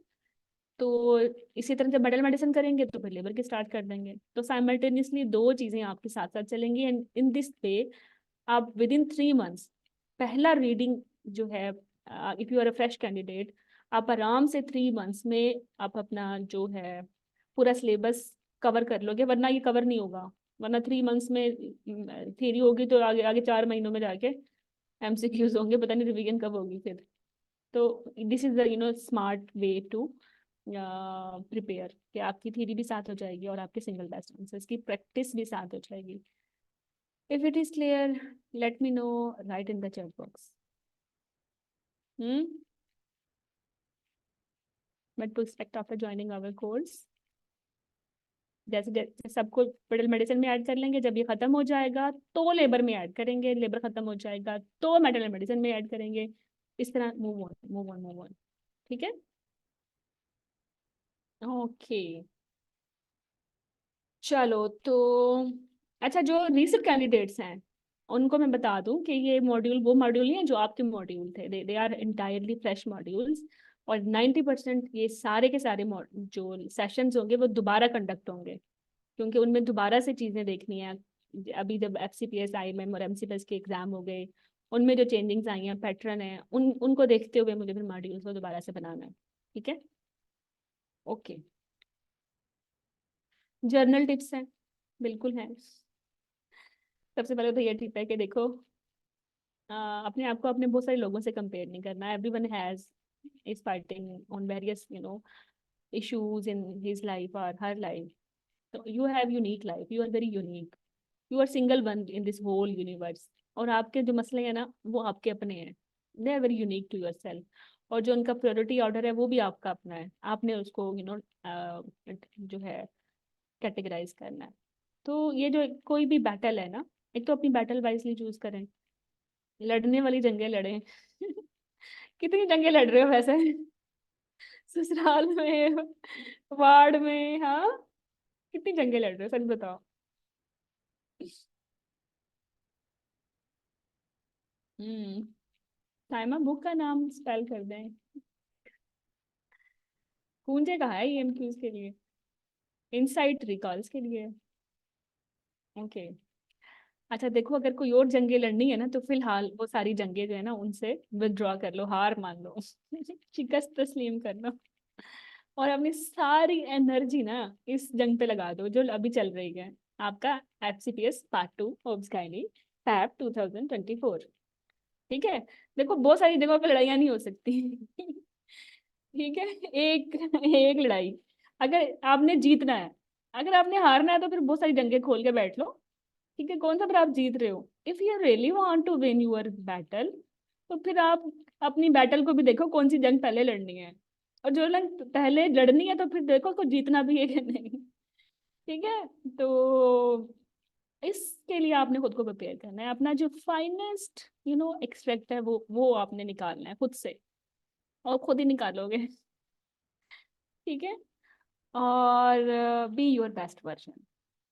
ये आप ही ने बताना है कि when what is your best version. वैसे मेरा तो बेस्ट वर्जन ही होता है कि मेरा वेट 47 हो जाए. हाँ देखो मेरा 62 है अभी. वो वाला वर्जन भी निकाल सकते हो, कोई मसला नहीं है. तो मोटिवेशन है ना. ठीक है. तो हाँ, मोटिवेशन के लिए तुम सारे अपनी कॉन्वोकेशन, सीपीएसपी की कॉन्वोकेशन में कोई भी प्यारे से लड़के देखो गूगल पे जाके, उसकी तस्वीर लगा लो डीपी पे. और जब भी मोबाइल खोलो तो इमेजिन करो ये आप ही हो. आप ही तो हो जो है कॉन्वोकेशन में इंशाल्लाह जाएगा अगस्त के. हाँ, और अपना अपनी डिग्री लेके आएगा. उससे बड़ी कांस्टेंट मोटिवेशन मिलती है, बिलीव मी. अगर आप मोटे हो ना तो किसी पतली सी लड़की की तस्वीर लगा लो डीपी पे. वो आपको ना अंदर ही अंदर गिल्ट रहता है. पिंच करती रहेगी. और कॉन्वोकेशन की पिंच करेगी कि why not you, you should be when she can, why not you. तो बंदा ना बड़ा मोटिवेटेड रहता है. एनीवे. ओके. अच्छा कुछ टिप्स हैं. इंसान के बच्चे बनो और प्लीज इनको फॉलो कर लो. 100% हमेशा ये टिप्स देती हूँ हर सेशन में. और जो होता है मेरा बूस्टर सेशन जो एग्जाम से एक दिन पहले होता है, उसमें 90% फीडबैक यही होते हैं कि किसी ने कोई फोल्डर नहीं बनाया. ऐसा मतलब कितनी बुरी बात है. मैं तुम्हें दिल से बता रही हूँ कि इसको फॉलो करो. ठीक है. मैंने बोला ना एंट्री लेवल पे चीजें ऑर्गेनाइज हो गई आपके माइंड में, आपकी जिंदगियों में, तो वो हमेशा आपके काम आने वाली है. अब आपने एफसीपीएस अगर 4 साल की ट्रेनिंग कर ली है, ये आपकी रोजी रोटी है. अब ये तो नहीं है कि आप माइंड चेंज करके डर्मेटोलॉजिस्ट बन जाओगे, एनेस्थेटिस्ट बन जाओगे. नहीं कर सकते. अब इसी करियर के साथ ही मरना है. Once a gynaecologist always a gynaecologist. और यही रोजी रोटी है भाई. ठीक है. तो फिर क्या करना है, इसको बहुत अच्छे तरीके से मैनेज करना है. जैसे अपनी कपबोर्ड को मैनेज करते हो. हम्म, सारे ट्राउजर साइड पे रखते हो, शर्ट साइड पे रखते हो, अंडरगारमेंट साइड पे रखते हो, सर्दियों के साइड पे, गर्मियों के साइड पे. इजी होता है ना निकालना. इसी तरह कोई भी इंफॉर्मेशन अगर टाइम पे नहीं मिली फायदा. तो कैसे मिलेगी टाइम पे जब आपने उसको अपनी जगह पे रखा है. ठीक है. तो टॉपिक वाइज इफ अगर आप हैंडी पॉइंट्स बनाने वाले हो तो टॉपिक वाइज अपने स्मॉल फोल्डर समरीज बनाते रहें. लाइक अगर मैटरनल मेडिसिन में कितने टॉपिक वाइज हैं, diabetes, anaemia, hypertension, epilepsy, jaundice, thyroid, ओब्सकोली, पता नहीं कितने, अस्थमा. तो ये छोटे छोटे टॉपिक्स हैं. ठीक है. आप ये इनके डायबिटीज का एक फोल्डर बन ही जाता है, क्योंकि डायबिटीज ने थ्योरी के बाद टॉक्स में जान थोड़ी ना छोड़नी है, उसकी में भी आएगा, फिर क्लिनिकल केस भी आएगा, फिर रोज ओपीडी में भी आएगा. ठीक है. और इसकी 3 तो गाइडलाइन करनी है. 3 नहीं है, 2 है. एसजीपी और नाइस. लेकिन नहीं 3 है, जेडीएम पे भी है एक नाइस की। तो आप इसका एक फोल्डर ही बना लें, और इस तरह के छोटे जो फोल्डर्स हैं वो बिग वन में ऐड कर दें, जैसे मेटल मेडिसिन फाइनल, तो यही है ना। तो इस तरह बनाते रहो। अगर थोड़ा सुस्त हो, जैसे मैं हूँ थोड़ी, मैं हमेशा कहती तो हूँ स्मॉल फोल्डर बना लो, लेकिन जब मैं खुद थ्योरी कैंडिडेट थी, मैं थोड़ी लेट हो गई थी, मैंने ये फोल्डर फिर टॉक्स में बनाए थे, और वो मैंने बड़े दिल से बनाए थे, और उन्हीं टॉक्स के फोल्डर की बेस पे मेरी बुक्स बनी हैं बाद में। बेसिकली ये जो आपको इनसाइड के बहुत सारी बुक्स नजर आती हैं, अल्हम्दुलिल्लाह अब तो 20+ हो गई, नहीं 20+ नहीं, 20+ नहीं है, 14 बुक्स तो मेरी एमआरसीओजी बनती हैं बल्कि। तो ये तो हो गई हैं जनाब, 30+ बुक्स हैं। तो इनकी जो मदर सोर्स है ना पीछे, ये मेरे फोल्डर्स हैं, जो मैंने अपने टाइम पे during my training, during my exam preparation बनाए थे, और चीज़ें मैंने ऑर्गेनाइज कर रही थी। तो ये बहुत आपकी सहूलत हो जाएगी। हाँ, सारी उम्र यही चीज़ें दोबारा बार बार पढ़नी है।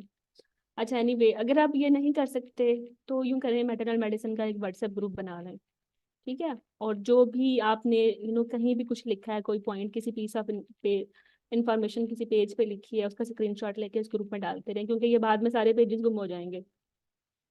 एटलीस्ट व्हाट्सएप और सेल तो हर वक्त आपके पास है ना। और व्हाट्सएप को बैकअप भी रखना, बैकअप ऑन कर लिया करें, समटाइम मोबाइल स्नैच हो जाता है, गुम हो जाता है, फिर आपकी रिकवरी नहीं होती चीज़ों की। और जब भी स्क्रीनशॉट आप डालें, प्लीज उसके नाम, टॉपिक का नाम रखें, वरना सर्च में स्क्रीनशॉट तो नहीं आएगा ना, टॉपिक ही लिखोगे तो आएगा ना। तो ये मेहरबानी जरूर करना। तो ये भी इजी तरीका है।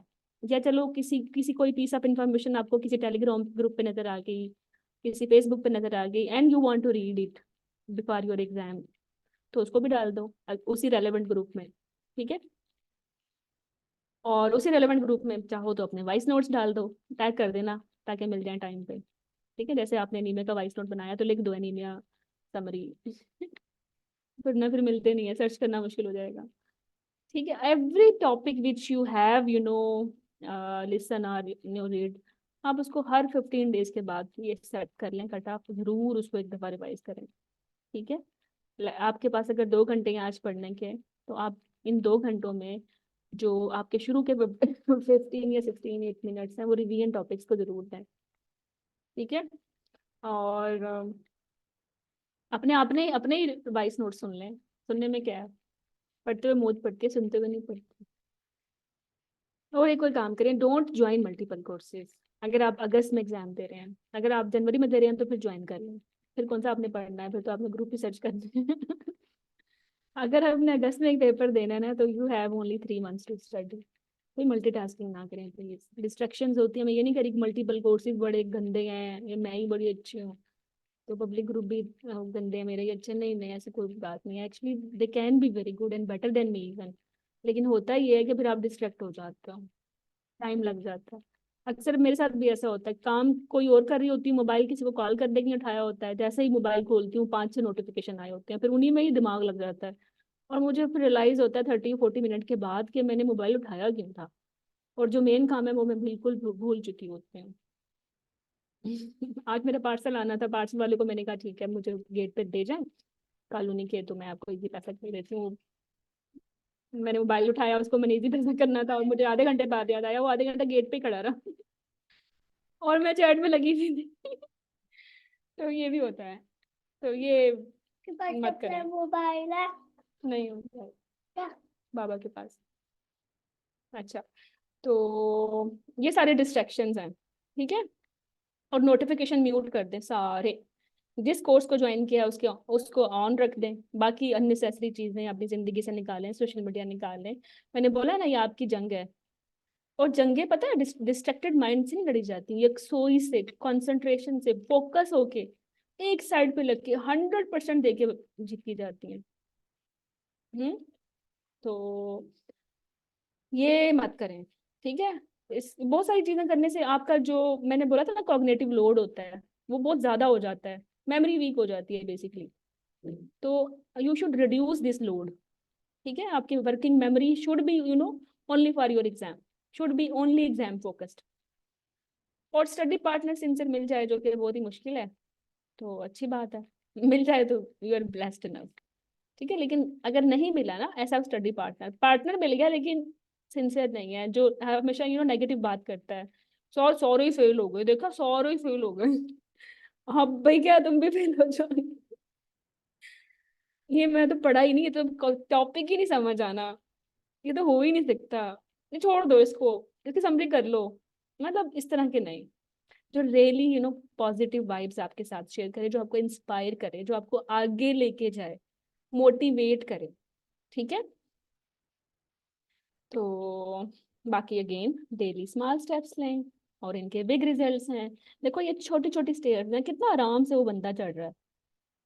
इतने बड़े बड़े जंप नहीं लगा सकते। नहीं लगा सकते। ओके। अब अगर मैं इसकी मिसाल दूं ना, मैं आपको पॉपक्यू की मिसाल देती हूँ। पॉपक्यू की ना स्टेजिंग है। सब कहते हैं कि याद कर लोगे स्टेज। स्टेजिंग, हाँ। कैसे लिखते हैं स्टेजिंग? ING। ओके। इसमें वो जीरो है इसकी स्टेज, फिर इसकी वन है, फिर इसकी टू है, फिर इसकी थ्री है। ठीक है। तो मुझे तो टू अच्छी लगती है, टू ही आती है।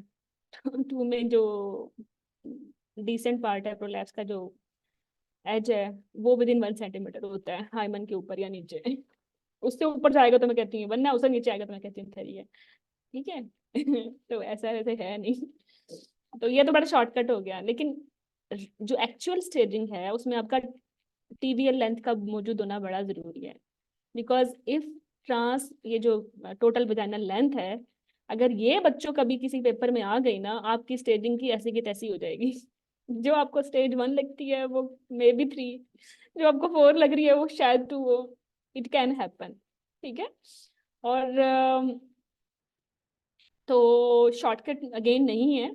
तो अगर आपको ये स्टेजिंग अभी आपने like TVL, total vaginal length को माइनस करके निकालने की सीख ली ना बात, तो आपको प्रोलैप्स के किसी भी क्वेश्चन में, किसी भी चॉइस ऑफ सर्जरी में आपको कोई हरा नहीं सकता। Nobody can. आपको अच्छे से पता है टोटल जनरल लेंथ आइडियल कितनी है, इसकी कम आ रही है, इसमें तो मैंने कभी नहीं करनी सैक्रोस्पाइनल फिक्सेशन। ठीक है। You can easily decide yourself, और ये आपके ओस्की में आप भोंचाल आ जाएगा वरना। ठीक है। तो थिंग इज दैट कि जब आपकी एक चीज सही नहीं है ना, तो फिर दूसरी भी ठीक नहीं है, तीसरी भी नहीं है। फिर ये एंट्री लेवल के मसले फिर बाद में आपके सामने आएंगे मॉन्स्टर बन के। तो no shortcut, and take small steps. अब उसको उल्टा मत करना, स्मॉल स्टेप्स और बिग रिजल्ट है। अगर आप बिग स्टेप्स लोगे ना, तो फिर स्मॉल स्टेप स्मॉल रिजल्ट आएगा। यहाँ क्लियर है? मेरी बात समझ आ रही है? हेलो। आदि, Maham, Yusra, Saira, Sundas. Clear? Okay. Actually pop cube के बारे में दिल खफा ना करो, डिटेल में ये पढ़ते ही उसकी में है। स्टेज में जो CPSP के पेपर ना, वो इसी तरह स्टेज वाइज याद करके याद हो जाते हैं। तो बट एनीवे, बाद में सर्जिकल चॉइसेस या उसकी में फिर हम इसको डिटेल में करते हैं। एनीवे, एडवाइस क्या है रीसेट एग्जाम कैंडिडेट्स की? अब बात होती है जो कैंडिडेट्स एग्जाम रिपीट कर रहे हैं, स्पेसिफिकली उनकी।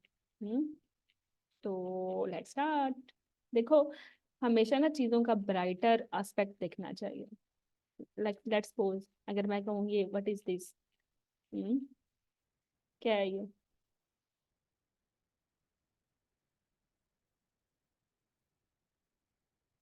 हम्म, कौन बताएगा ये क्या है?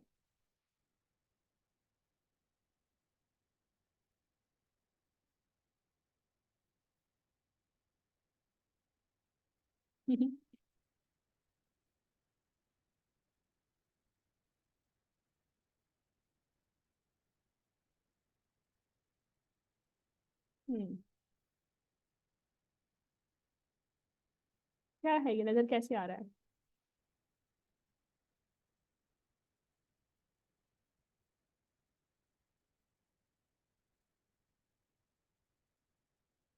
Hmm hmm cup of tea, water jar, half filled. Excellent. तो Hadi, you said half filled. ठीक है, this is just difference in approach. तो कुछ लोगों को ये हाफ फिल्ड नजर नहीं आ रहा, कुछ लोगों को ये आधा खाली नजर आ रहा है। हम्म। भाई आधा खाली आधा भरा हुआ भी तो है ना, अप्रिशिएट करें, आधा भरा तो हुआ है। Now Hadi just right your score. क्या स्कोर है आपका अभी एफसीपीएस में? हम्म। क्या स्कोर है? 71? अरे वाह, अरे वाह। 71। पता है 71.9 का मतलब है अप्रोक्सीमेटली 72। हम्म। तो इसका मतलब है आप, आपने पास होना था 75 पे, एंड कंग्रेचुलेशन, आप इधर हो। हम्म। हम्म, इधर हो आप, 70 स्टेप्स आप ले चुके हो। ठीक है, 70 स्टेप्स आपको, 72 स्टेप्स ले चुके हो, आपको सिर्फ तीन और कदम आगे चलना है। जस्ट एक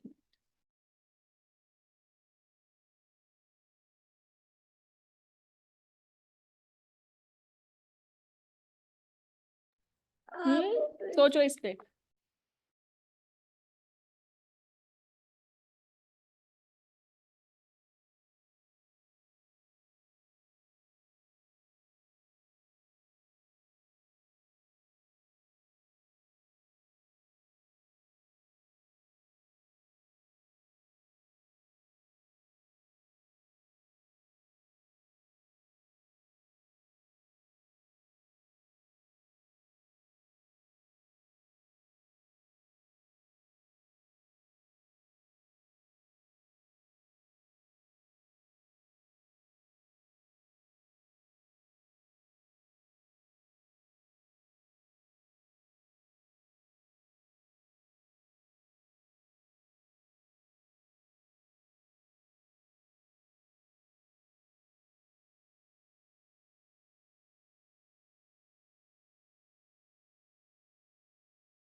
ओके सॉरी।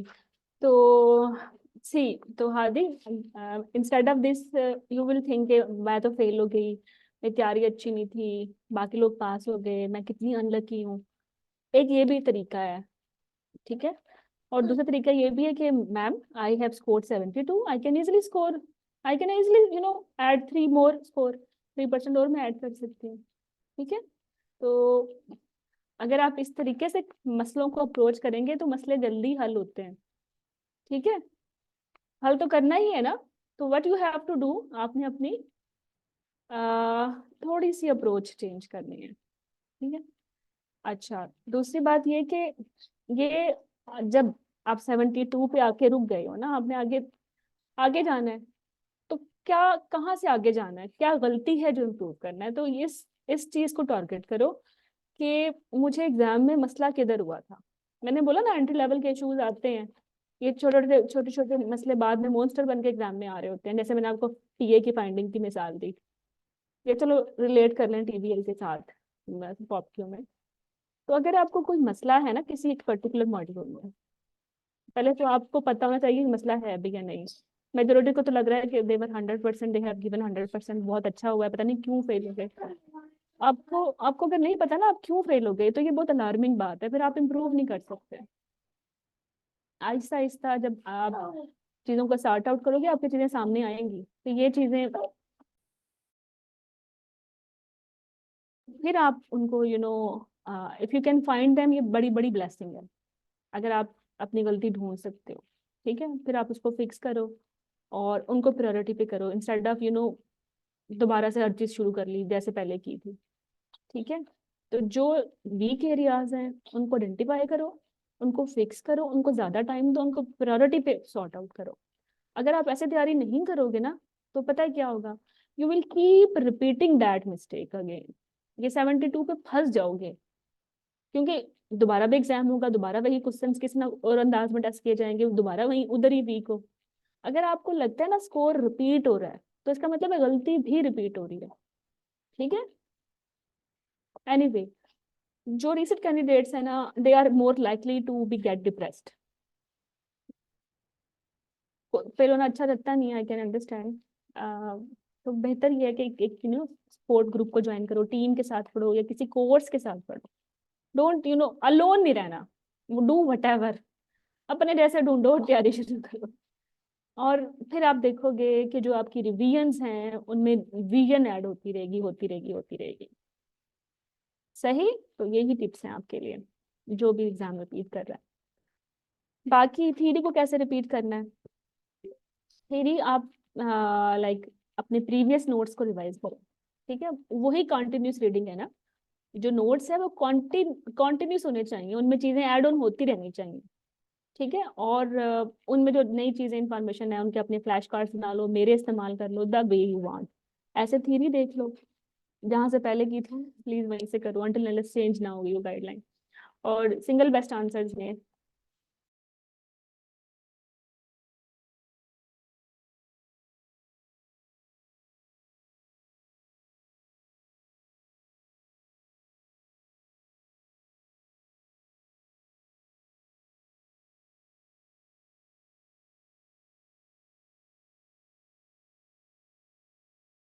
ओके। सो सिंगल बेस्ट आंसर्स के लिए रिपीटर्स को मैं ये कहूंगी कि अगर आपने पहले इनसाइट एफसीपीएस किया है तो आप एमसीपीएस भी करें, आईएमएम भी करें। ठीक है, आपने जब आईएमएम किया था उसको किए हुए 2 साल हो गए हैं ना, 2 या 3 साल। तो 6-7 पेपर नए आ चुके हैं, तो वो सॉर्ट आउट करें। अच्छा, ये क्यों करना है? पास पेपर से इनसाइड सीरीज क्यों करनी है? बेसिकली सीपीएसपी का अपना एक फ्लेवर है, एग्जाम का ना अपना एक टेस्ट है। ठीक है, तो आप सीपीएसपी के क्वेश्चंस को ही ड्रिल करें तो ये ज्यादा बेहतर है।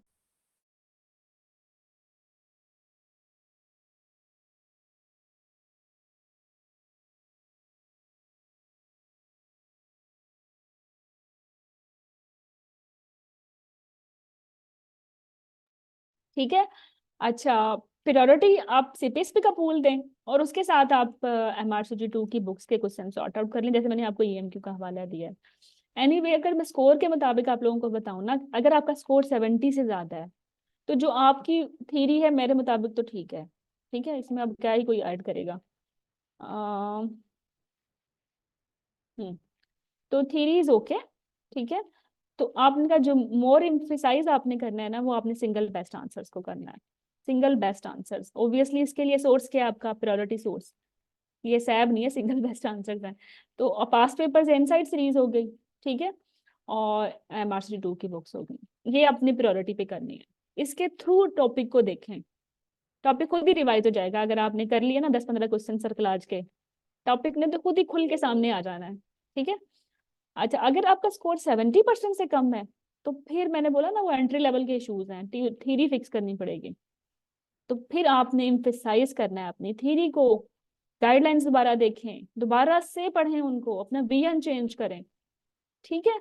और अगर आपको क्लिनिकल क्वेश्चंस में कोई भी दिक्कत है तो फिर be clinical, clinical cases discuss करें। बहुत सारे प्लेटफॉर्म्स हैं, मेड होम का एबीसी ग्रुप भी है। ठीक है, और एक एक आजकल एक क्लिनिकल सेशन भी चल रहा है बिगिनर्स के नाम से, up to you, whatever suit you.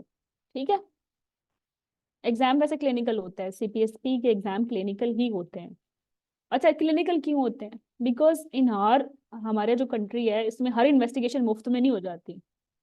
ठीक है, हम एंडोमेट्रियल कैंसर्स भी सिर्फ टीवीएस पे कर लेते हैं या टीएस पे कर लेते हैं, सिटी एमआरआई भी नहीं मिलता। तो दे वांट टू ट्रेन अस कि हम लेस डिपेंडेंट हो इन्वेस्टिगेशन पे और मोर क्लिनिकल हो। ठीक है, तो इसलिए आपका जो ड्रास्टिक चेंज है MRCG 2, MRCPI या इंटरनेशनल एग्जाम का विद पाकिस्तान, वो यही है। और काफी हद तक ये ठीक भी है। आप इस तरीके से तैयारी करोगे, एग्जाम पास करोगे, तो फिर आपकी क्लिनिकल प्रैक्टिस भी तो होगी ना। फिर पॉपुलेशन तो यही है जहाँ आपने काम करना है। तो ये मेरी कुछ टिप्स हैं आप लोगों के लिए जो रिसेंट कैंडिडेट्स हैं। और here I am going to end the session. जो बाद में रिकॉर्डिंग सुनेंगे, if they want to join us, तो ये नंबर है। ठीक है, 0301, ये कंट्री कोड है बेसिकली। तो 4843695। हाँ, नंबर तो ठीक है। तो ये कोऑर्डिनेटर का नंबर है, आप उनको अप्रोच कर सकते हैं, she will guide you. So अब हाँ, tiny module V N. Ma'am, चलो अब मुझे बताओ डॉक्टर मोहतर, कोई इशू आपने वो लिख लिया था जो आपने पूछना था क्वेश्चन, या मैंने आंसर कर दिया है? हम्म। हेलो,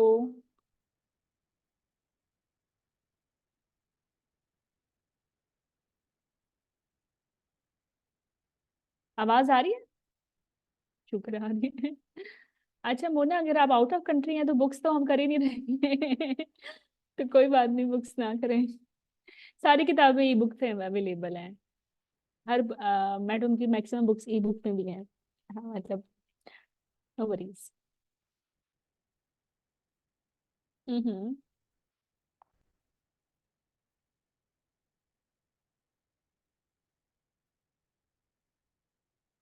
पीडीएफ में तो नहीं मिलेगा, लेकिन आप उनको ऑनलाइन रीड कर सकते हैं। एमसीक्यूज बुक्स के जो एमआरसीक्यू के बुक्स के हैं वो पीडीएफ अवेलेबल हैं। सारी बुक्स का ही पीडीएफ मैंने, आई थिंक C9 ग्रुप है, उसको आप ज्वाइन करें। सारे जो प्रैक्टिस बुक्स हैं उनके वहाँ पीडीएफ अवेलेबल हैं, जो दिल चाहे डाउनलोड कर लें। कोर्स ड्यूरेशन आपका थ्री का, हम 3 मंथ्स में सिलेबस कंप्लीट कर लेंगे, उसके बाद रिवीजन स्टार्ट कर देंगे। The night before your exam को एक्टिविटीज चलती रहेंगी, but with in 3 month, 3 months में कोर्स कंप्लीट हो जाएगा, फिर रिवीजन ही है। एक्सेस आपकी कोर्स की टिल योर एग्जाम, अगस्त 2024 तक। अच्छा, क्रैश कोर्स हमारा एग्जाम से 2 मंथ्स बिफोर न्यूली अनाउंस हो जाता है। तो जो कैंडिडेट्स बाद में भी इवन करते हैं थ्योरी, वो side by side crash course भी ज्वाइन कर लेते हैं, कोई दिक्कत नहीं होती, वो भी मॉड्यूल वाइज चल रहा होता है।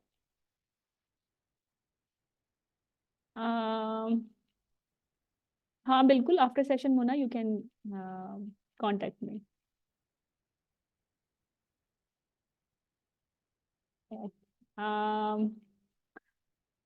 कैसे मेरे मेरा नंबर नहीं है आपके पास? Okay, I am batting in the chat box. ले लो।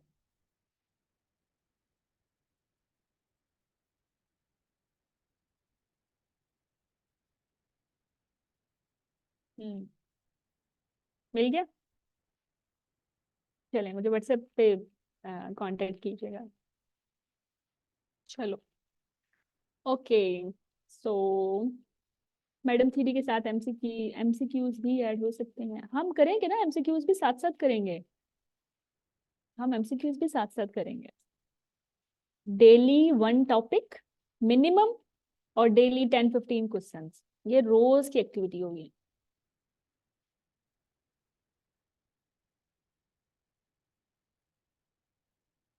हम्म। ओके, मैं लिंक भेज दूंगी जहाँ हमने क्वेश्चन डिस्कशन करने हैं। रिसेट कैंडिडेट्स को तो मैंने भेज दिया था, आई थिंक बिगनर्स को अभी तक नहीं भेजा, मतलब फ्रेश कैंडिडेट्स को नहीं भेजा। बस मुझे बस अभी भेज देती हूँ। वो मेरा बेटा ब्लैकमेलर है, उसने मेरा मोबाइल लिया। ही साइड जब तक मैं सेशन लूंगी तो वो कार्टून देखेगा। नहीं, मैं भी भेज देती हूँ।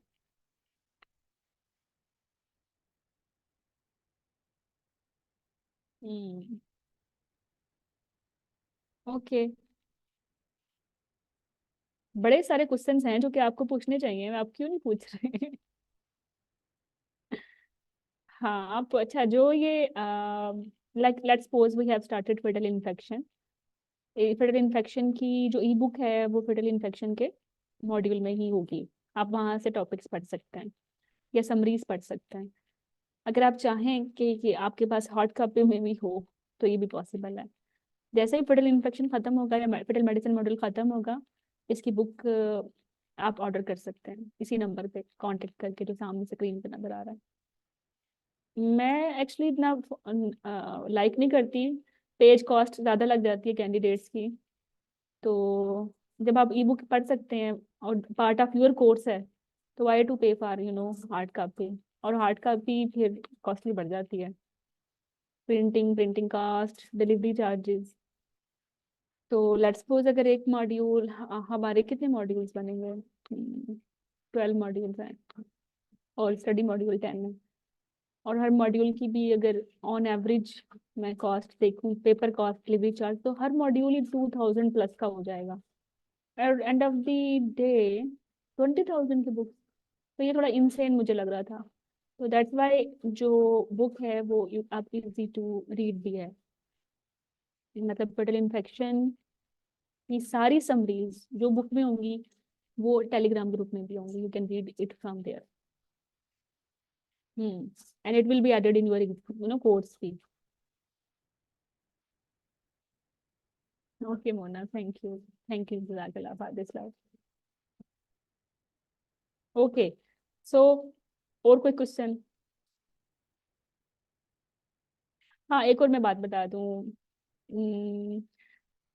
एग्जाम से 10 दिन पहले मुझे ये मैसेज किसी ने नहीं करना कि मैडम परसेंटेजेस वाली जो सारी परसेंटेजेस जो लिखी हुई हैं वो वाली जो आपकी समरी बुक है या कार्ड है वो तो जरा भेज दें। ये मैं बिल्कुल नहीं भेजूंगी।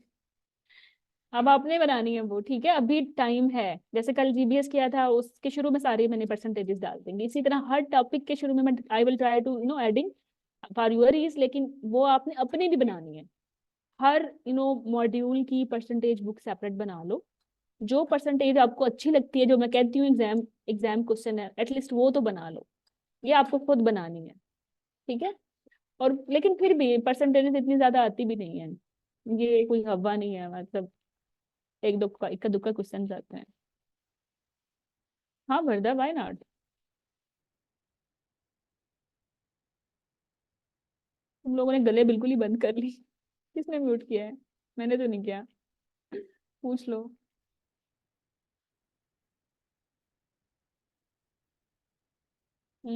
वर्दा, आयशा, युसरा, 3 मंथ्स में सिर्फ आपके लेक्चर्स ही सुन लें। बिल्कुल ये अगर आप ऐसा कर लेते हो आप आराम से एग्जाम पास कर सकते हैं। ये मिनिमम है, ये मिनिमम है। इफ यू आर लिसनिंग मी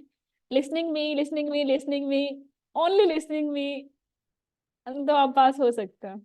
मतलब हर टॉपिक में कुछ ऐसा नहीं मैं छोड़ती कि लाइक जो एग्जाम में आया और मैंने ना बताया हो।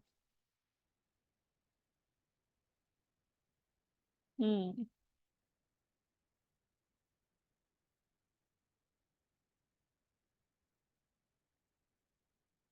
जस्ट एक मिनट।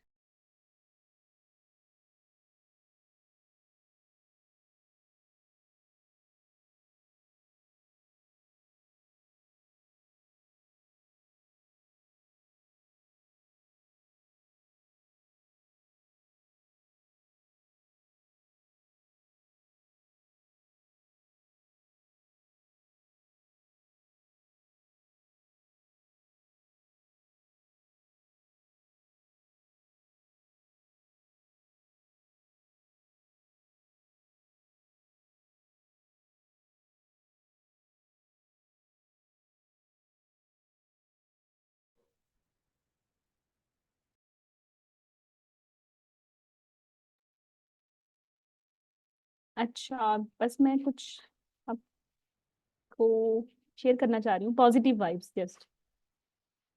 हम्म। यस। आपको ये टेलीग्राम नजर आ रहा है? हम्म। नजर आ रहा है? मुझे दो। नजर आ रहा है तो प्लीज बता दें।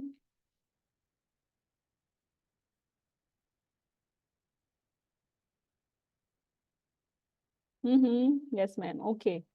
तो बेसिकली मैं ये बता रही थी कि ये लोग ना पास हो गए हैं। ये आप जब ये पास हो सकते हैं तो इंशाल्लाह इंशाल्लाह आप भी हो सकते हो। ठीक है, मेरा कोर्स सेम था, कुछ लोग फेल भी हुए हैं, ऐसा नहीं है कि 100% पास हुए हैं। तो इट्स मीन सेम कोर्स से लोग पास भी हो रहे हैं फेल भी हो रहे हैं, तो मैजिक कोर्स में ज्यादा नहीं है, ज्यादा मैजिक आपके अंदर होना चाहिए। ठीक है, but anyway just for your information, जो कैंडिडेट रेगुलर थे, पंक्चुअल थे, एक्टिव थे डिस्कशन में, वो 99% सब पास हो गए। ठीक है, तो फाइजा और डॉक्टर मरियम, हुम्मा और जनाब डॉक्टर सादफ और हम्म। मतलब फेल भी किसी का होगा ना, 74 पे फेल हुआ। मैंने तो उनको बोला आप मेरी तरफ से तो पास है, बस हार्ड लक है। ओके, बाकी मेजोरिटी अल्हम्दुलिल्लाह पास है, पास है, पास है, पास है, पास है। टोक्स के बता दें, पास है, पास है, पास है। मेरे पास टाइम ही नहीं था कि मैं कंपाइल करती। और इससे कहीं ज्यादा मैसेजेस जो है ना मुझे इनबॉक्स में आए हुए हैं प्राइवेट। लिटरली टाइम नहीं था, सेशन तैयार कर रही थी, रिजल्ट भी कल आया है, कंपाइल नहीं कर पाए।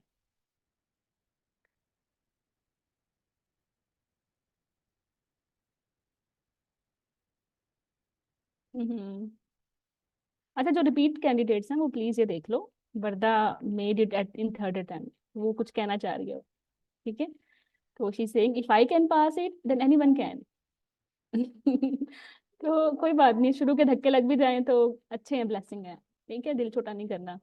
बस अपनी गलतियां को सुधारें और दोबारा पेपर दें, और इंशाल्लाह जब आप इम्प्रूव करके जाओगे तो फिर हम्म बेहतर हो जाएगा। तो डॉक्टर, और इसमें से मुझे पता नहीं है डॉक्टर शनाया कौन है। और बहुत सारे नेम ऐसे हैं जो ग्रुप में कभी बोलते नहीं थे, बट वो छुपे रुस्तम थे शायद। Thank you Shanaya. मैं भी मैसेजेस पढ़ रही हूँ आपके। डॉक्टर बचाना, डॉक्टर सोमिया, ओके, डॉक्टर शम्मा, नायाब, सना, सारा। ओके जनाब, बस अभी हिम्मत जवाब देगी मेरे बच्चे की। तो okay, so any other question? काफी, मैं आ रही हूँ बेटे, बस 2 मिनट।